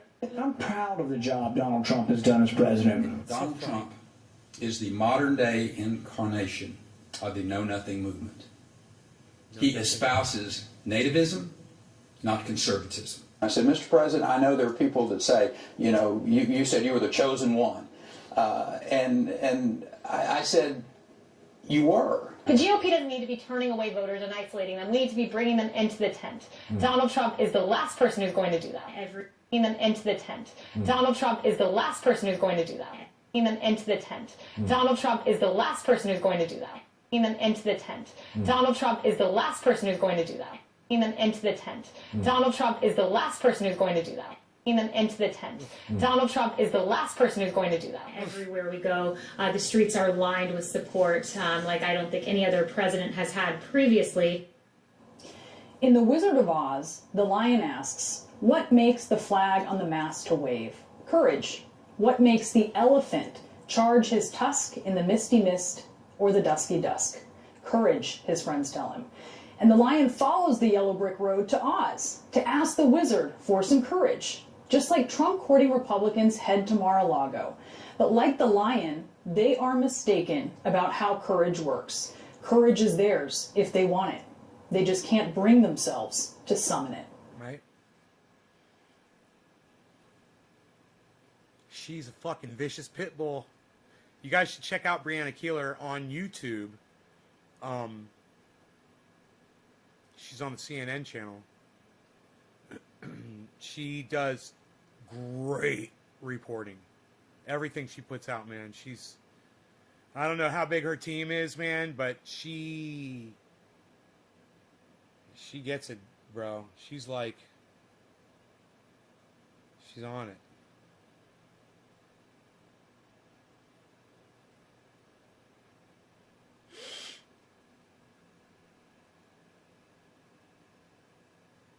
Well, thanks, bro. Appreciate it. Brianna. Trump election fraud investigation heads to grand jury. What's that all about? What? What? In Georgia? Today in Georgia, the case against the former president for violating election law goes before a grand jury. Oh, fuck! Election fraud against Donald Trump? I love it. That's hilarious. And Senator Murray with new reporting. What? I hope this guy... Please tell me this happens. Trump's efforts to overturn Georgia's election results. There's no way we lost Georgia. There's no way. Intensifying as grand juries convene in Fulton County today, offering the district attorney her first shot at seeking the subpoenas she warned were coming. What I was doing as a courtesy to people that I respect very much is simply putting them on notice that when a grand jury convened, which would be in March, that they could expect to receive subpoenas. At the heart of Fani Willis's investigation, the now infamous call between Trump and Georgia's Secretary of State. You're welcome, Vermont Brad Smith. All I want to do is this. I just want to I used to on my feet this morning, too. 11,780 votes, which is one more than we have. Votes. That call just the starting point for Willis's probe. Obviously, it's been reported around the world, that phone call, and so we have said, yes, that is part of the investigation, but we're not narrowing it to that. Trump's recorded call with Raffensperger came after 18 other so attempts by the White House to reach the Secretary of State's office, which legal experts say could help establish Trump's intentions. If people weren't being hurt over it, it would be comical. I wish people weren't being hurt over the presidency, but they are. And, Joe Biden comes in and he starts killing people too. It sucks, It fucking sucks. The repeated calls sort of start to tell the story that this was not again, an official trying to talk to another official about problems that he or she might see in an election. It's more about, how do I get to the place that I can win the race, and what do we have to do about it? Willis has already asked a number of Georgia officials to preserve documents, though they are not targets. Some had lawyered up even before her inquiries. I would like to. Willis has said she's also looking into the abrupt departure of former U.S. Attorney B.J. Pak, Rudy Giuliani's false allegations of election fraud before Georgia legislators, and a call between Trump loyalist Senator Lindsey Graham and Raffensperger, which the Secretary of State viewed as an attempt to toss out ballots. I categorically reject that. That wasn't my intent, and that wasn't the purpose of the conversation, to throw out ballots. A person familiar with the investigation says the DA's office is likely to rely on subpoenas over voluntary requests for information to establish a clear court record of their pursuit of evidence. Willis, the person said, is also unlikely to be deterred by broad claims of privilege the former president has tried to deploy in the past.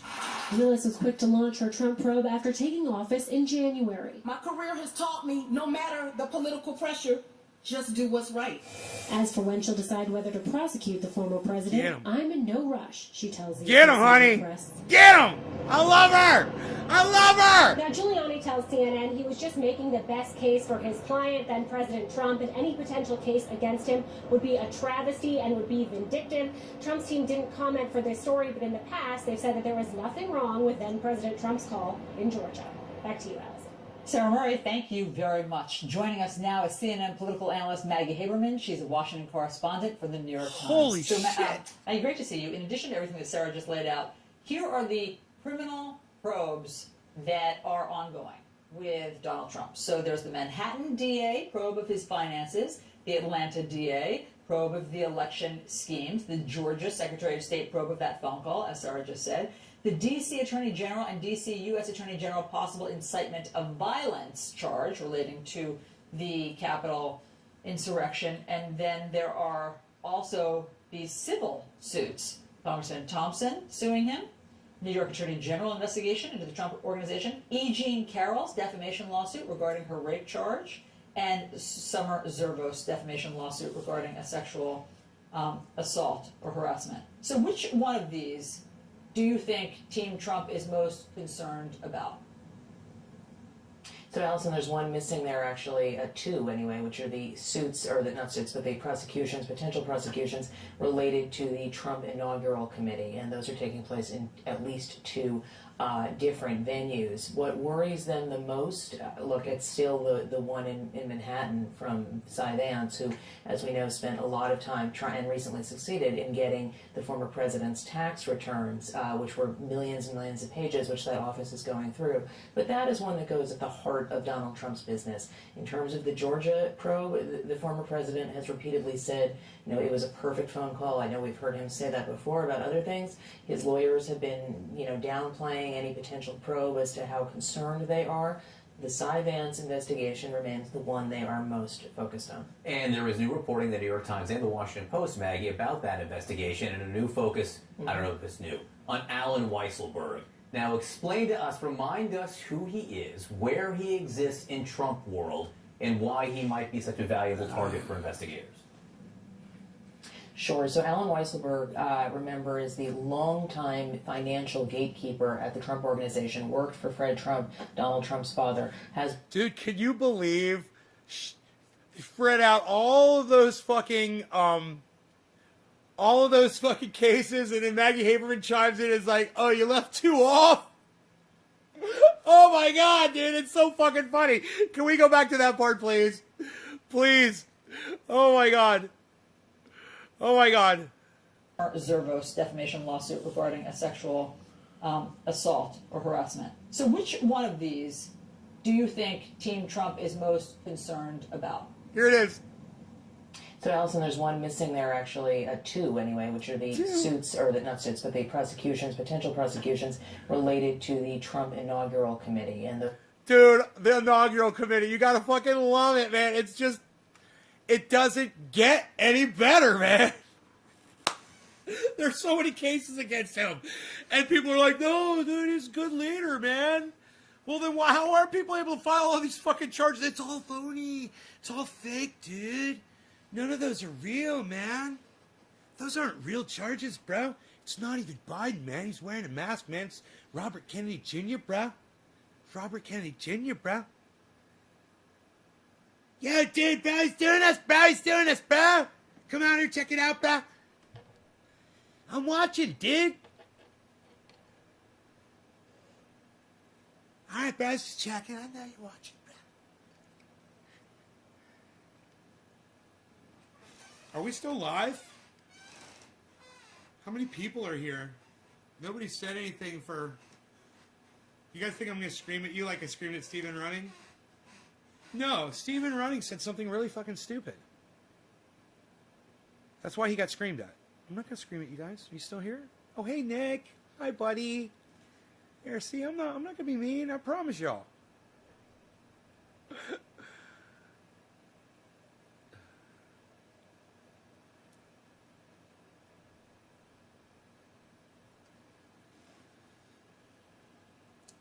Alan Moda. Okay, cool. Hey, Javon. Oh, cool. Hey, good. I'm glad you guys are still here. Cool. All right. Euro, man. Euro. You're Euro. We're going to do a vortexing. We're going to do some vortexing. What? It's going to do a vortex. Hey, look at that. Hey, we're going to have a vortex here. Look at this. It's going to be so nice. It's going to be so special. We're going to make it special nice just for you. That's what we're going to do. We're going to make it special nice. We're going to make it a special nice. We're going to make it special nice. I just want you a ham and a hen. Ham and a ham and a hen. What a beautiful view. What a beautiful view. It's gorgeous outside. It's cold, cold, cold. Snow still all over the ground down there. But for the most part, the dangerous snow is gone and it's dried up. That's the best kind of fucking snow, man. You can get up snow, there's snow, you can fucking get around some snow, whatever. But then there's plenty of dry area. You're not going to get all muddy and disgusting for fucking playing in the snow a little bit. Anywho, who am I doing this dabby for? Somebody's getting a dab. Somebody's getting a dabby dab. Psst, nobody's doing dabbies anymore, pal. Would your chat get bumped, pal? Karen McDonald gets the next dab. Unreal. Karen McDonald always gets the best ones. Unreal. Karen McDonald, she's... Karen, do you ever think about going to a casino? God, I bet you would be really good at roulette. For some reason, you always seem... You know, roulette and craps. I think you would just rock at roulette and craps, especially craps. You know, I think the whole thing is you're not supposed to roll a 7. I'll bet you if she thought about it, she wouldn't get a 7 all fucking night. I don't know. I'm just saying. I know it's just luck of the draw, you know, but you just seem to have it. You've got it. You've got it.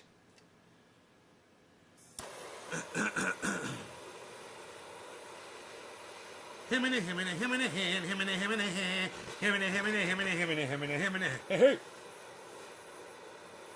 Doing a dabby, we're doing a dab. Dabbies is what we're doing. Doing some dabbies, we're doing some dabbies with that one. Doing some dabbies right now. Hey, hey.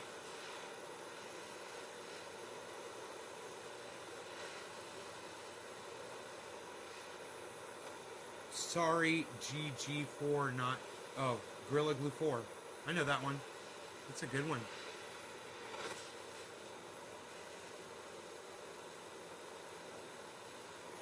Okay. I think we're good to go. Karen, cheers to you.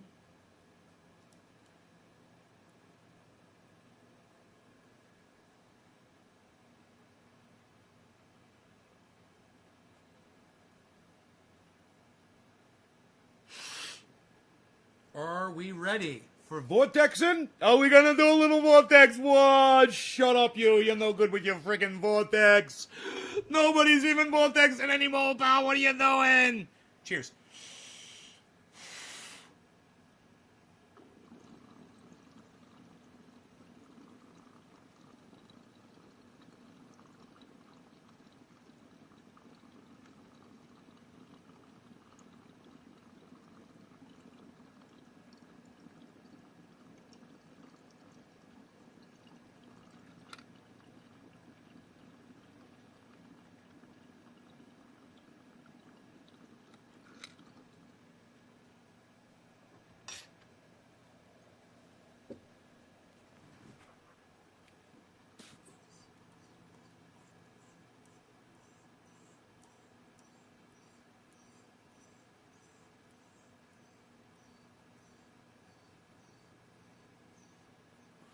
This is super glue.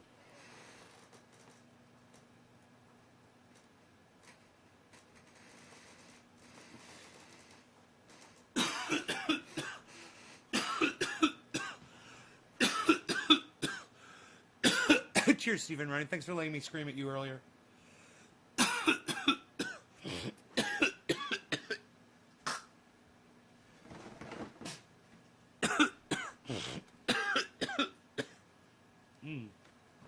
It's fun to scream about stupid shit, man.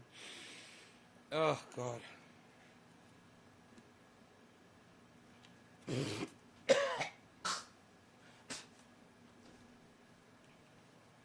It's called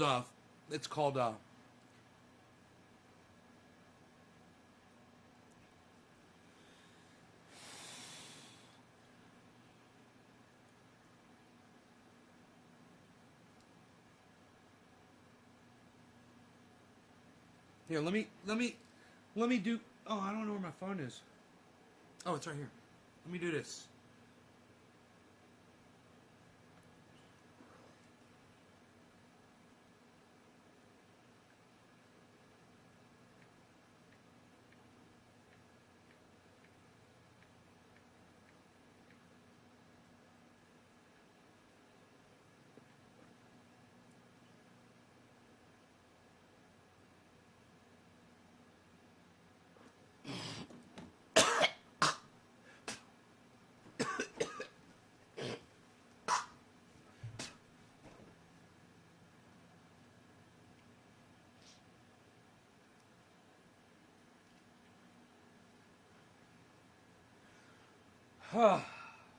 Holy shit, that fucking dog was crazy.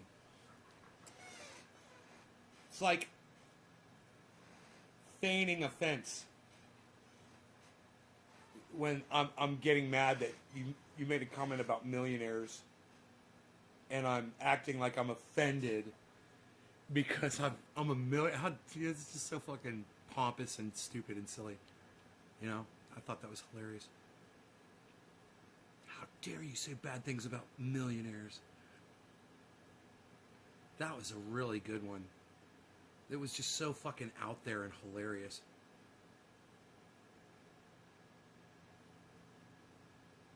And you're like, sorry. I'm like, it's all right. Oh, man. I wish we could just go back instantly and watch those. Nobody yells at people good anymore, pal. Psh, unreal.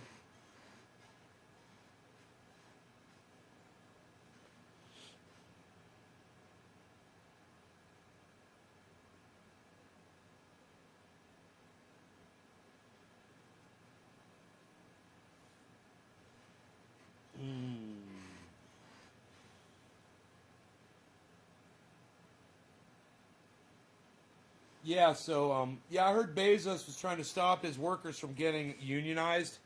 And, yeah, I got a serious problem with that. You know, people should have unions. Workers need unions. And, yeah, he's a monster. My bad. Bezos is a monster. I mean, I know his whole idea to take all of his money and put it in outer space shit is more stupidity, Elon Musk's stupidity. And I've talked about that before too, but I can't defend him anymore, man. I used to defend Amazon, you know, but what he's doing to his employees with the not allowing them to unionize is beyond the pale.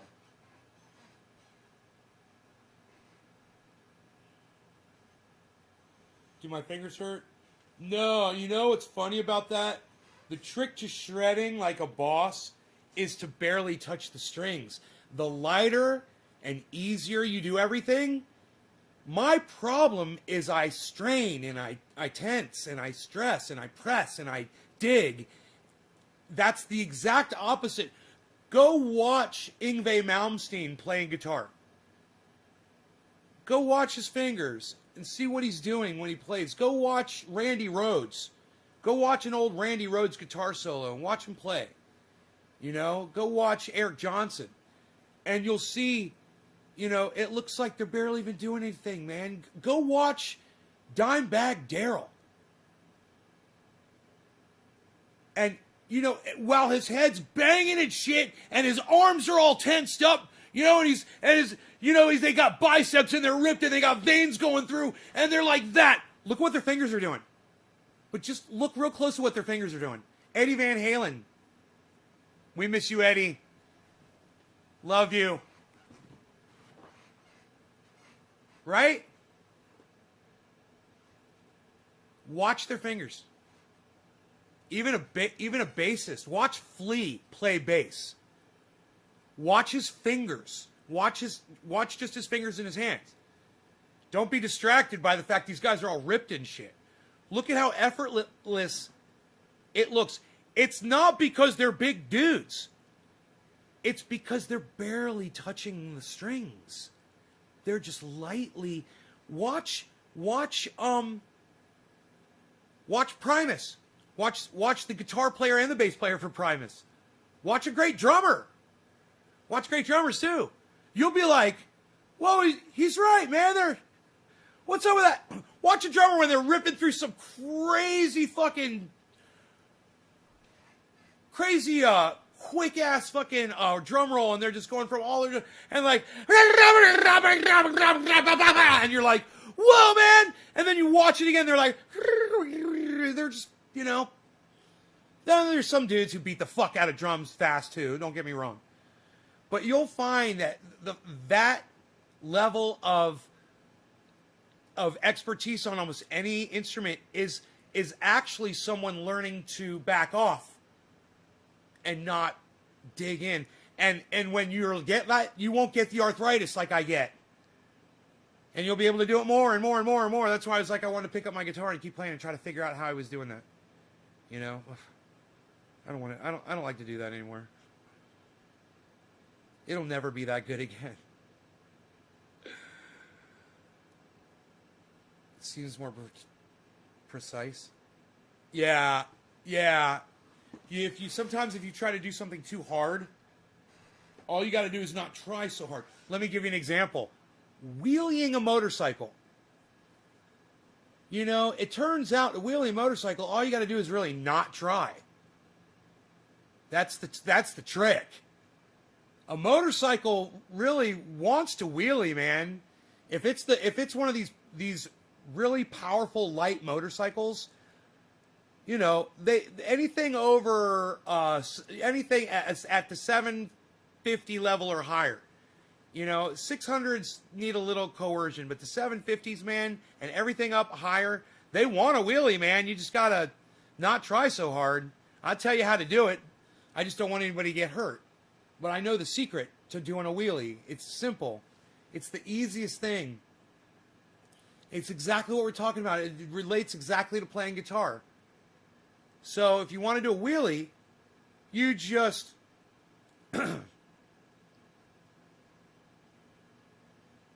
give it a little gas, let the clutch out. The front end, you can already feel the front end takes up, right? And just lean back. And the bike comes right up. And the more you lean back, the higher the bike will get. And then you just got to find that balance point. You do that a few times till you find the balance. Every motorcycle is a little different. They're all weighted differently. But look at a GSX-R 750 when they're wheeling straight up and down. Look at a Ninja 900R when they're wheeling it almost like at this. Everything is weighted differently. Look at an R1, it's somewhere in between there. You know, R1, it wheelies high, but not as high as a Gixxer, and a Ninjas are so freaking heavy, man. They're happy low. You know, they're happy down low.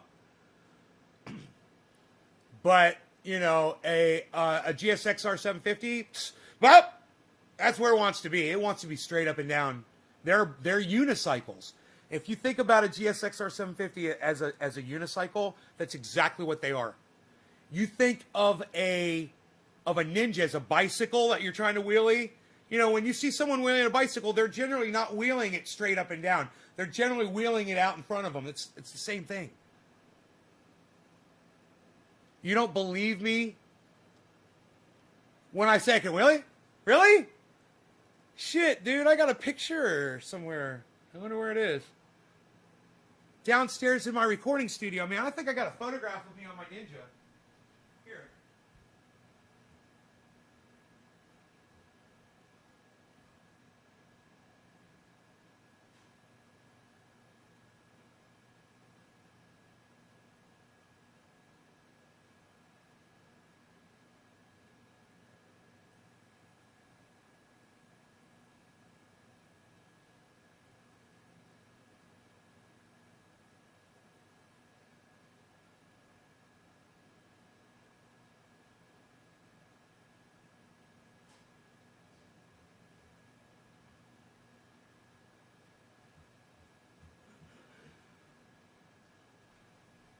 This was the first wheelie that I ever did ever. My friend took the picture for me.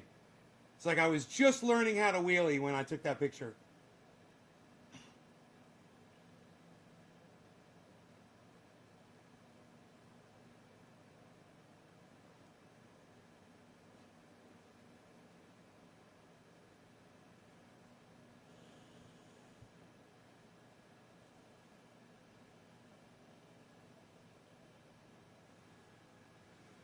And, you know, after, yeah, it's a ZX9R. Years ago, guys. This is years ago. This was over 10 years ago.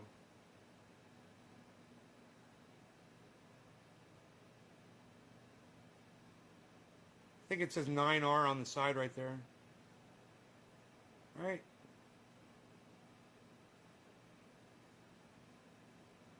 See if it'll zoom in on the trikes. Zoom in on the trichomes.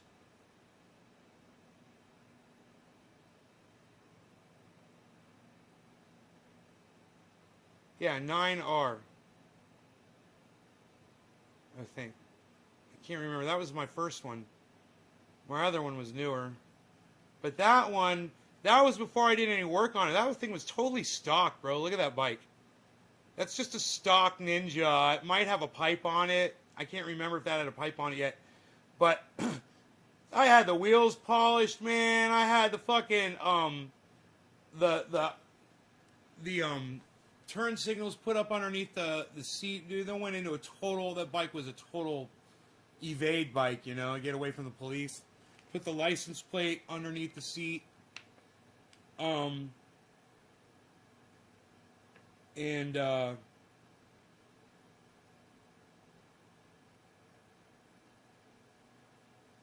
dude, whatever happened to that motorcycle?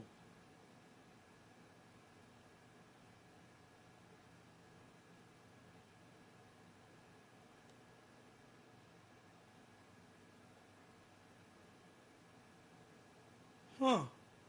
I don't remember what happened to that motorcycle. Isn't that weird?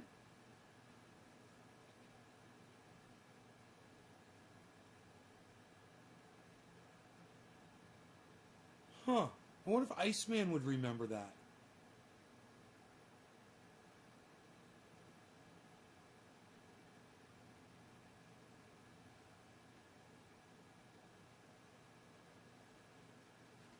Yeah, man, I love that bike, but I got a newer one than that. I got like a, that was like a 99. I got like a 2000, I believe, after that. I think that may have been a 98. That may have been a 98. And then I bought a 2000, which was set up more like an R1. You know, the 2000 Ninja was set up way different than the 98. And that was the bike that I was on when I got hit by the car.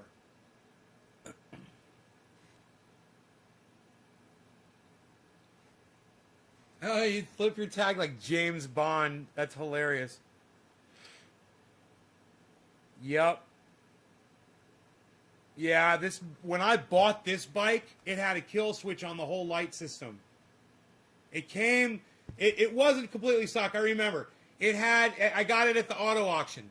And it had a fucking red button on it. If you hit it, it would turn all the lights off on the bike. That was aftermarket that somebody installed.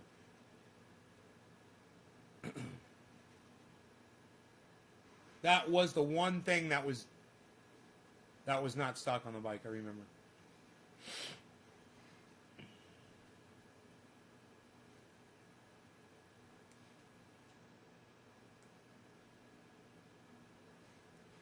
I wrecked it like the first day I had it. I wrecked it again like a week later. And then I learned how to ride. That was all right. You know, wrecking a street bike is not fun, man.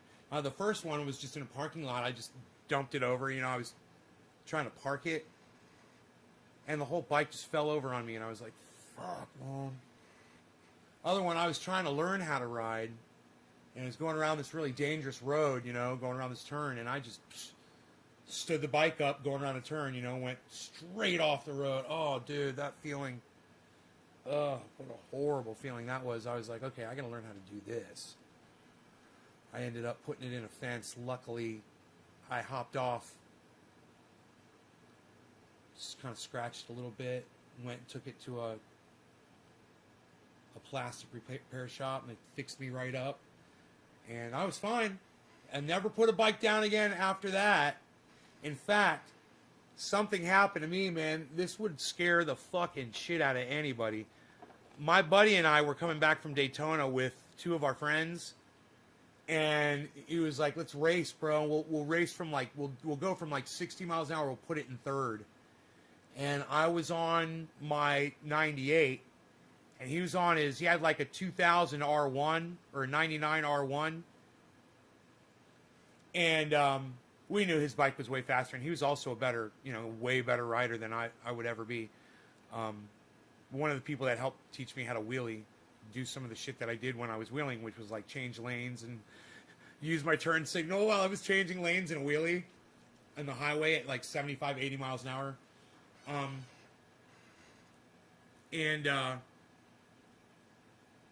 He's like, we were talking to each other on we had communicators in the helmets, you know, we could all talk to each other. And he's like, let's drop it into third gear, bro, and go from 60 and see how fast your bike is. And I was like, all right. And we fucking put it in third at 60 miles an hour. And he's like, go. And I was like, wah! And he's like, wah! And he pulled way out in front of me. And I started trying to catch up, you know, and my fucking motor blew. I was never going to catch him. And my motor blew. And so I'm on a motorcycle, and the engine blew, and it threw a fucking rod through the case, and the whole transmission locked up. And I rode over to the side of the road. All the oil was pouring out all over my back tire. I didn't know it at the time, but our other buddy, his brother, pulled up next to me and said, it was like this, and was putting his hand up like that, and just go like, go slow, go slow. And I was pulling over, and I stopped, and they pulled up with me, and we got out, we looked at the bike, and they're like, bro, you should be dead. We don't know how you survived. Your engine blew through a rod. You were going about 100 miles an hour when it happened. I was like probably about 100, third gear, and he was probably at like 130, you know? And threw a rod, and the oil poured out all over my fucking back tire. And I didn't go down at 100 miles an hour. I should have just gone boom.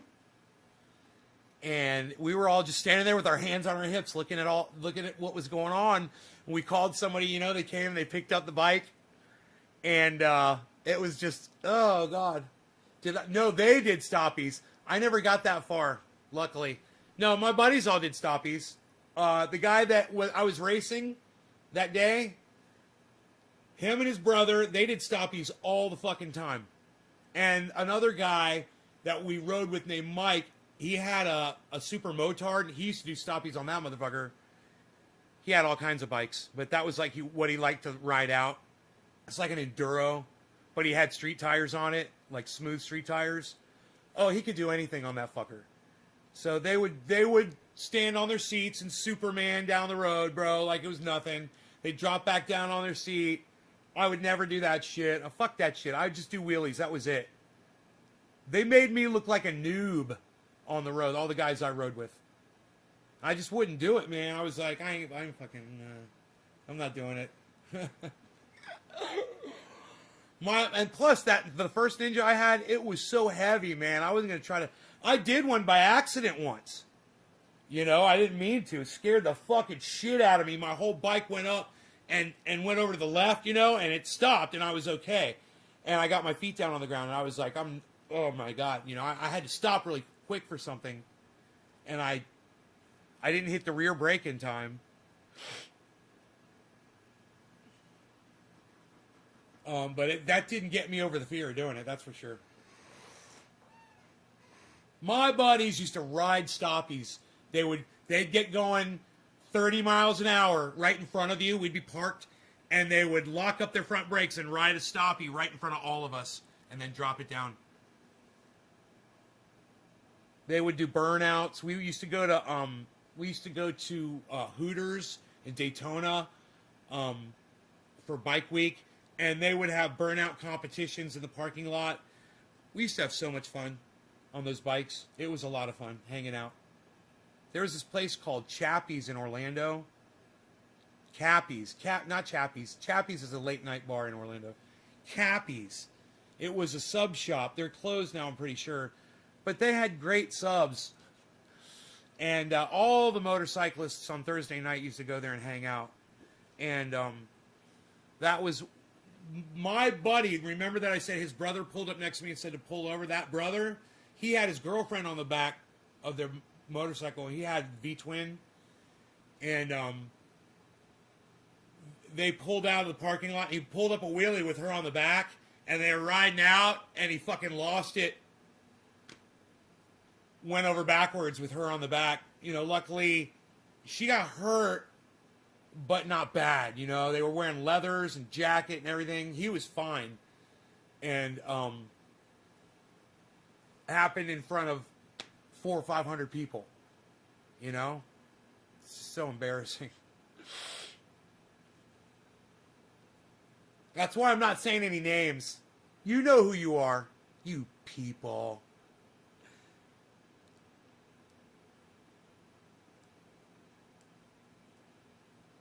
Yeah. Tell me I never done a fucking wheelie before, motherfucker. I'll pull a goddamn photograph out. I was in a goddamn stunt video. That, you can look him up.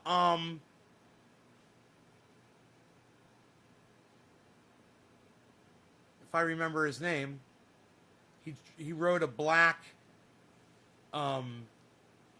it was a street bike. It wasn't a, it kind of looked like a Harley, you know what I mean? It wasn't like a race bike. It was a street bike.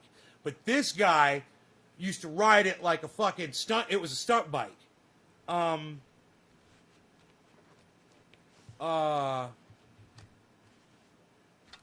know what's funny is I went to high school with these kids, brother and sister, and they had the same last name as this guy, stunt guy.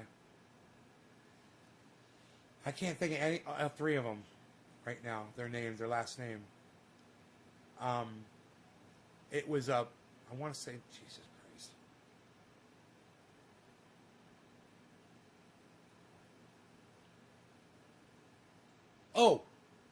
Oh, Colbert.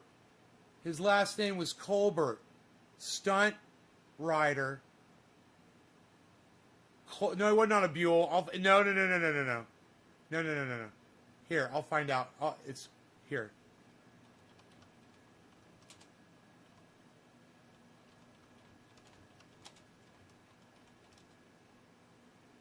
It's Todd Colbert.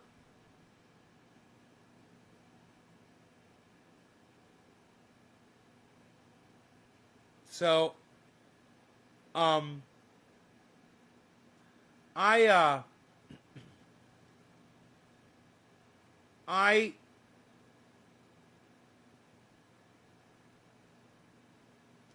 was invited to hang out on a shoot. They wanted me to be one of the they were going to be riding with a whole bunch of motorcycles for a shot. They just needed me for one shot. You know, they were going to be riding a bunch of motorcycles and an airplane was going to fucking take off behind the motorcycles. And they wanted to get a whole line of motorcycles. So we all did that. We came out for that, but then they decided to use us for a whole bunch of other cuts too that we didn't know. they got a video of me just riding a wheelie, and it's at the very beginning, and it's when I was riding them way higher than this, and it was at the beginning of the stunt video. You just see me coming at the camera for 1 second. It's like literally like 1 or 2 seconds of video of me riding a wheelie, but you could totally see my green helmet, my green jacket, and my blue shield, my bike, and everything. It's fucking bad. It's in a Todd Colbert stunt video. I'm at the beginning of it. But anyway, I'll show you a little bit if I can. Hopefully I won't get in trouble for showing you a little bit of one of his stunt videos. But he used to do fucking these badass burnouts and shit. He was friends with my friend that I was racing on the highway that day. He used to work at a motorcycle shop. And so, you know, he used to meet all these guys and shit.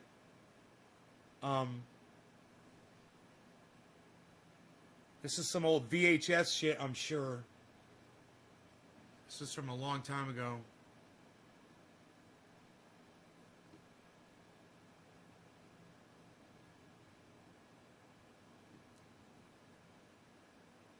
All riders are professionals. We're filmed in controlled environments. Team Extreme. Todd Colbert.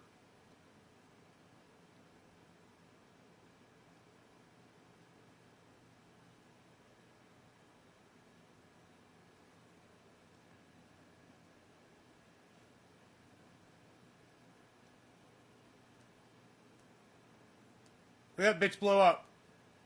See, that's what happened to me. The motorcycle blew up and I was on it while I was going 100 miles an hour. That's fucking crazy. And you know what the thing about Todd was? He was really, really nice, man. He's really like down-to-earth, cool guy. He was so cool to hang out with and talk to. He was just like every one of the guys, just hanging out, laughing and shit. The whole day it was all about him, and he didn't act like that at all, man. He's just so humble and nice. And you can see all the people that come out to see him do what he does, you know. He loves the fans and shit. See, Suzuki, see, check that out. See, that's the Gixxer. When a Gixxer goes up, it goes almost straight up and down. Watch, I'll show you. Here it is, look. See how that bike's almost straight up and down? Almost on the top tire's almost right over. Look how far lean back he is on that motorcycle. And that's where a Suzuki GSX-R 750 likes to sit. You can climb way back on them, and they're like unicycles. But there's the Gixxer right there in action.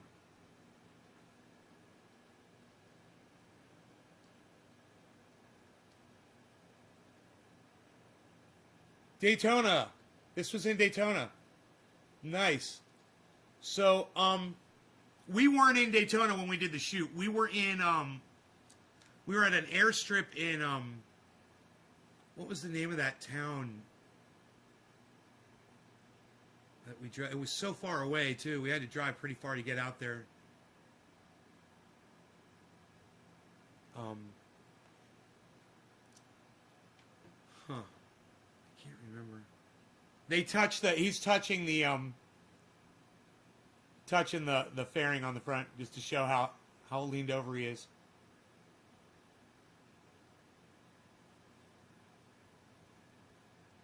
God, man.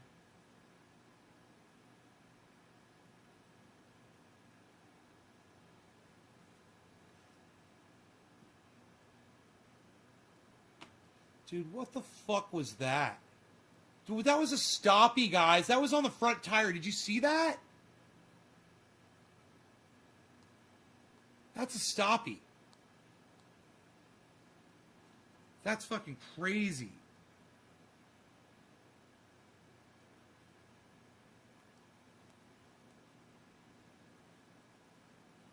That's a beautiful thing, man. When he's doing an exhibition out on the street, he'll let other bikes come out there and do their shit too.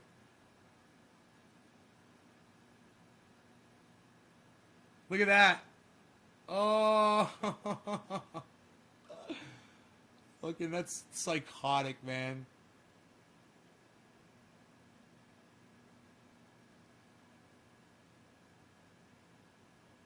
And he brings his girl, and she rides all kinds of crazy positions on the bike with him, too. And she does all kinds of stunt stuff. There you go. There you go.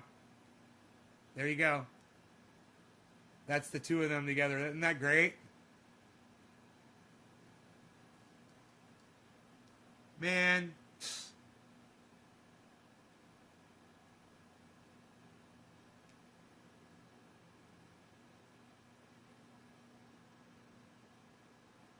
Ducati Hypermotard. Really? Seen people panic while doing stopping and pull the front brake too hard. Man, face first and out. So crazy. Harley Freewheeler trike, perfect for me. It's nearly at 12. Why is the video upside down? Share 3. What do you mean the video? Dude, did I have the video upside down all that time? Dude, did I have the video upside down? I'm sorry, I didn't realize. I hit the wrong button, and I didn't look at it. Oh, man, my bad, guys. Oh, it was right? Oh, cool, cool. Good. Whew. Oh, I'm so glad I showed it correctly. I just flipped it backwards. Yeah, I just flipped it backwards for copyright. I didn't want to have to get Todd pissed off that I was using his material. Todd, I'm not trying to make money off your video. Just letting people know about you. I wonder if he's still doing his thing.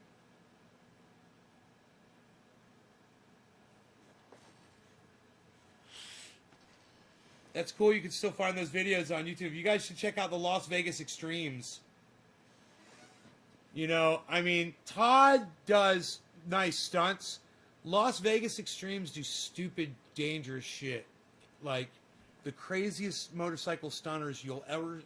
In traffic, around a bunch of strangers, and, you know, they could get run over at any point, chased by the police. It's not in a controlled environment. It is the most dangerous shit. It is fucking awesome. Las Vegas Extremes motorcycle stunt.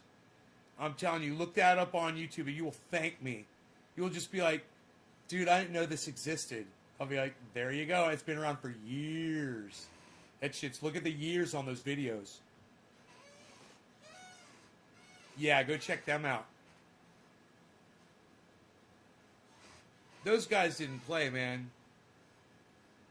Those guys didn't play at all. Those guys had death wishes. You know, they just didn't care. It's fucking crazy. It was like Jackass on motorcycles. That's what it was. Really, really, really fast, big motorcycles.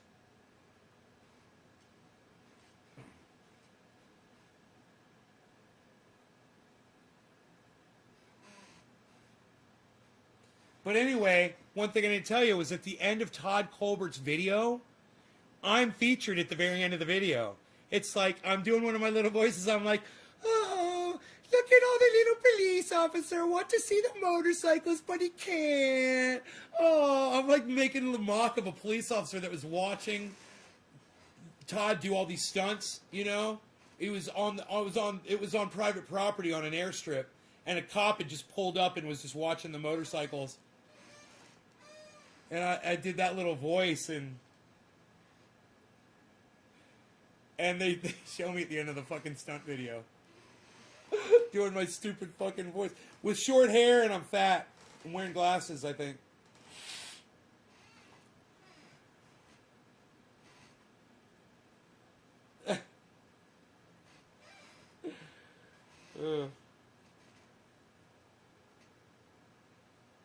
So... yeah, some of my friends are in that stunt video, too. The ones that I was talking about. And some of my other friends are in that video, too. One of them wrecked that day. It's on video. There was another one where there's one guy's motorcycle, another guy that was riding with us. I can't remember his name. But he was riding with us, and he was Supermaning. He was one of the few guys that did that. And he was Supermaning on the airstrip. And he fell off, and the bike kept going. And my other friend that had wrecked, or wrecked later, I can't remember. Him and another guy pulled up on their motorcycles and guided that guy's motorcycle into the grass so it fell in the grass and didn't get all scratched up on the pavement. It's pretty fucking like fucking cowboys, man. These guys, like, they fucking have no fear, man. It's fucking so funny to watch what they do. I'm like kind of just hanging out because I'm friends with them all, but back then I didn't use cannabis either. That was in the 5 years I took a break and I was riding motorcycles with these crazy guys. I met him from going to the motorcycle shop. I just kept going to the motorcycle shop, and then that guy, he's like, you know, we all meet up on Thursdays. I was like, oh, really? I was like, cool, man. He's like, yeah, if you want to ride with us, bro, meet us up there on Thursday and take off with us, because then we all go for a ride after we meet up. And I'm like, cool, man. So I showed up, and he introduced me to, you know, I'd already met his brother, and then he introduced me to some other guys. And we started riding together. And then one day he says, hey, man, you want to come hang out at our house? We're having a cookout, man. My whole family's going to be there. It's just, we're roasting a pig. I was like, yeah, man. And I started hanging out, going to their house. And it was just so cool, man. They're really nice people. Yeah, their pig roast was amazing. You know, fucking awesome. They roast a pig right in the backyard, man. A whole pig on a steak with an apple in its mouth. What's with the apple? Why do they put an apple in a pig's mouth? Why do they put an apple in a pig's mouth when they roast it? Do not know. I do not know.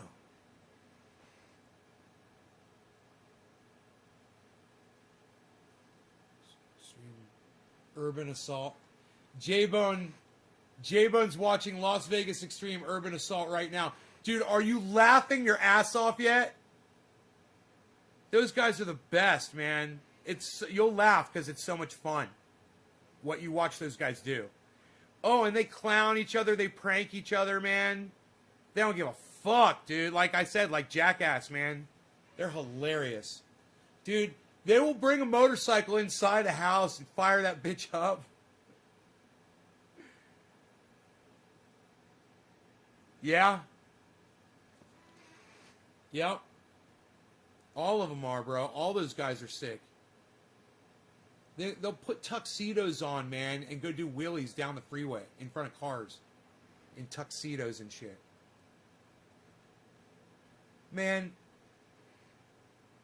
They try. It's so funny, man. It's just they're so funny. They have a whole lifestyle. It's like surfers, but without the surfboards. It's just crazy.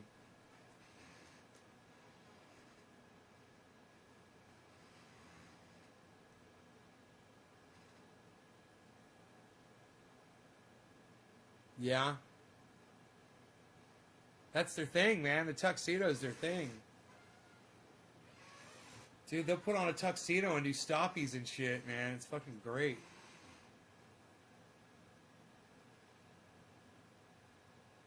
But they'll just ride wheelies for miles and miles. Now my buddy that I was talking about, he did a 5-mile wheelie. We recorded it. I think I was in the car.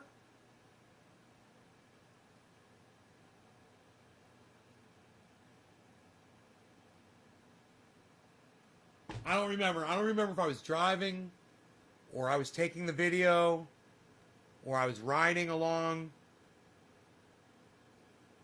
But he did a 5-mile wheelie. He went longer than 5 miles, I believe. My buddy. And we got it all on video. Wonder whatever happened to that video.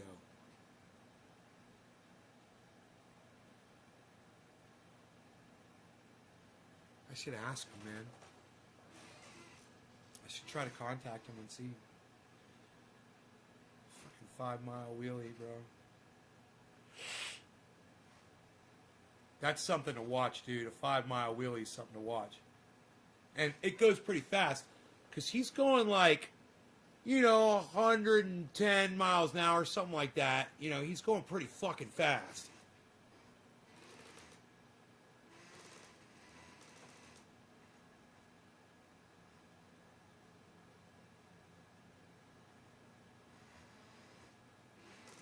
He could probably do it in any gear. You know?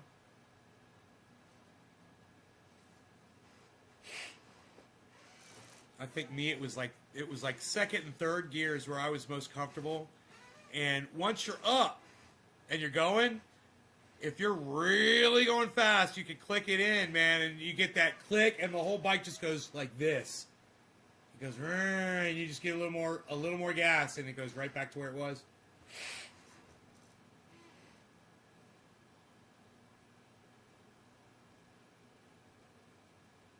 The old school sports bikes videos too, yeah.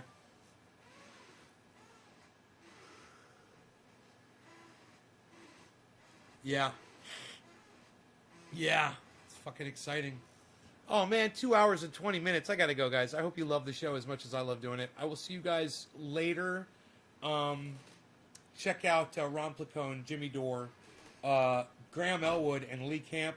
Cy Man Dan is coming in April. Check out his channel too. He's hilarious. And there's a new Flat Earth debunker that is the best of the best.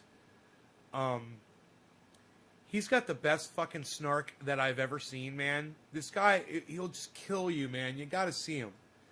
I'm gonna tell you, it's like name is Scientist Dave or something. I'm gonna find it for you in just a second. Hold on.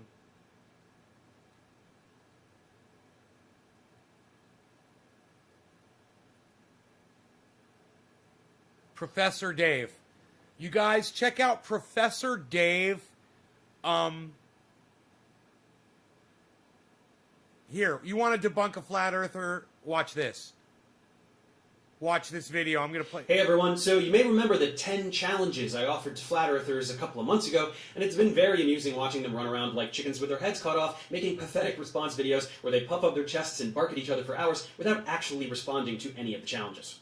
Memorizing the names of logical fallacies and shouting them at random sure seems like a lot of fun, but it's not a working map, or a model that shows the seasons with night and day, or a legitimate response to anything whatsoever. So at this point, I think it's safe to say that they've thrown in the towel. Of course, there is no need to follow up after such an annihilation, and I did not intend to, but now I find myself quarantined because of the coronavirus, with no access to YouTube Studios and no way to make my regular content. So, you lucky little flurf balls, I'm back for more. Here's what's going to happen now. Since my 10 challenges made your heads explode, and none of you have the mental capacity to make a map or a model, even at a middle school level, I figured I would dumb it down for you even more. It's very easy to think of things that single-handedly obliterate the flat earth illusion, like, say, the existence of gravity, but you're so thoroughly science illiterate that you just shout, "Gravity doesn't exist," and pretend that this is not a stupid thing to say. So instead, let's try some proofs that have nothing to do with science at all. There is no challenge. There is no prerequisite information. You just have to listen, acknowledge that the logic is airtight, and then cry yourself to sleep. Dude, isn't he fucking hilarious? This guy, I can't get enough of this right here. I just, you know, it's so good. He's so hilarious. Professor Dave Explains. He's got 1.22 million subscribers. So I'm probably going to get in trouble for telling my pathetic, tiny little audience about this guy because I'm promoting him. But YouTube does suck my dick. But please, please, please subscribe to this guy's channel. He's hilarious. And I want you guys to have this ammunition for a flat earther. The next time you come across a flat earther, propose this question to them. Are you ready? Here comes one now. What is this object? It's the moon. We've all seen the moon. We've seen it many times. Look at all of these pictures of the moon. What do they have in common? They all show precisely the same features. We all see the same face of the moon. It doesn't change from night to night, and it doesn't change throughout the night. There is no denying this. You can't shout CGI. You can't cry conspiracy. It's the moon. We can all see it with our own eyeballs. It's there, and it always looks like this. Now let's place the moon above a flat disk and let it float around in the little magic circles you like to imagine. If the Earth was flat, would we all see the same face of the moon? Here is someone standing in one spot looking at the moon. They see this. Here is someone standing in another spot looking at the same moon. They see this too. And this person. And this person. You get the idea. So is this possible? No, because that's not how objects work. People on the opposite sides of an object can't see the same face of the object. Go get two of your little buddies and have them stand on opposite sides of you. Can they both see the front of your face at once? No. A spherical moon over a flat Earth is not consistent with reality at all. So is it two-dimensional with the same face on both sides? Then anyone but these two people would see a different shape. So no. Is it pointing down like a spotlight? Then it would change shape as it passes by and only appear circular when directly overhead. So no. Is there any way we can make this work on a flat Earth? No, there is not. So how, pray tell, do all people see the same face of the moon? Because Earth is a sphere and the moon goes around the Earth. It is tidally locked with the Earth, with one face always pointing towards the Earth. That's why everyone sees the same face of the moon, and that's the only way that everyone can see the same face of the moon. And guess what? The direction the moon is pointing even correlates with the observer's latitude. Isn't that something? Whether at the North Pole, South Pole, or anywhere in between, the orientation of the face of the moon that we all see will reveal your latitude on the spherical Earth. Pretty neat, huh? Maybe one day you'll save up enough allowance that you can leave your mom's basement and see the moon from another part of the world. So, my precious little learners, do you now see how pathetically fragile the flat Earth delusion is? Of all the hundreds of individual isolated phenomena that rip it to shreds like it was made of paper mache, some of them don't even require an ounce of scientific knowledge. They just require that you can think with your brain for 5 full seconds.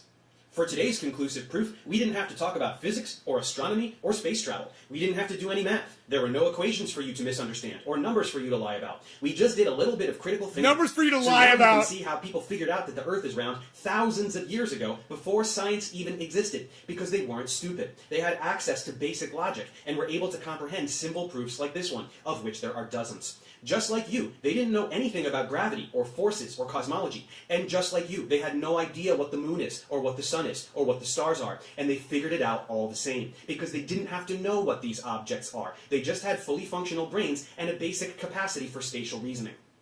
So before you go and spew some emoji-laden nonsense in the comments section, take a moment to reflect and admit to yourself that what we went over here today is irrefutable. There is no way around it. Your usual windings of conspiracy and CGI have no place here. There is no science for you to blatantly deny. It's just basic logic that even a toddler could understand. If you can't wrap your head around this, there truly is no hope for you. So take a deep breath, let the facts in, and push the delusion out. Have a nice day. Dude, he's so acidic. He's so fucking mean, and I love it. He's like, he says it. He says what you want to say to people, and he gets away with it. You know, with that many people, that many followers he's got on YouTube, he's allowed to do what he does. Oh, he just does it right, you know? He gets the sentiment out there.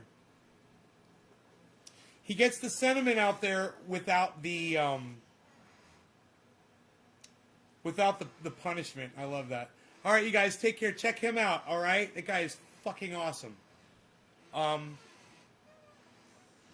everybody. I'll see you this afternoon. Maybe, or something. I don't know. Possibly. Maybe not. No. Yeah, I don't know. I'll see you.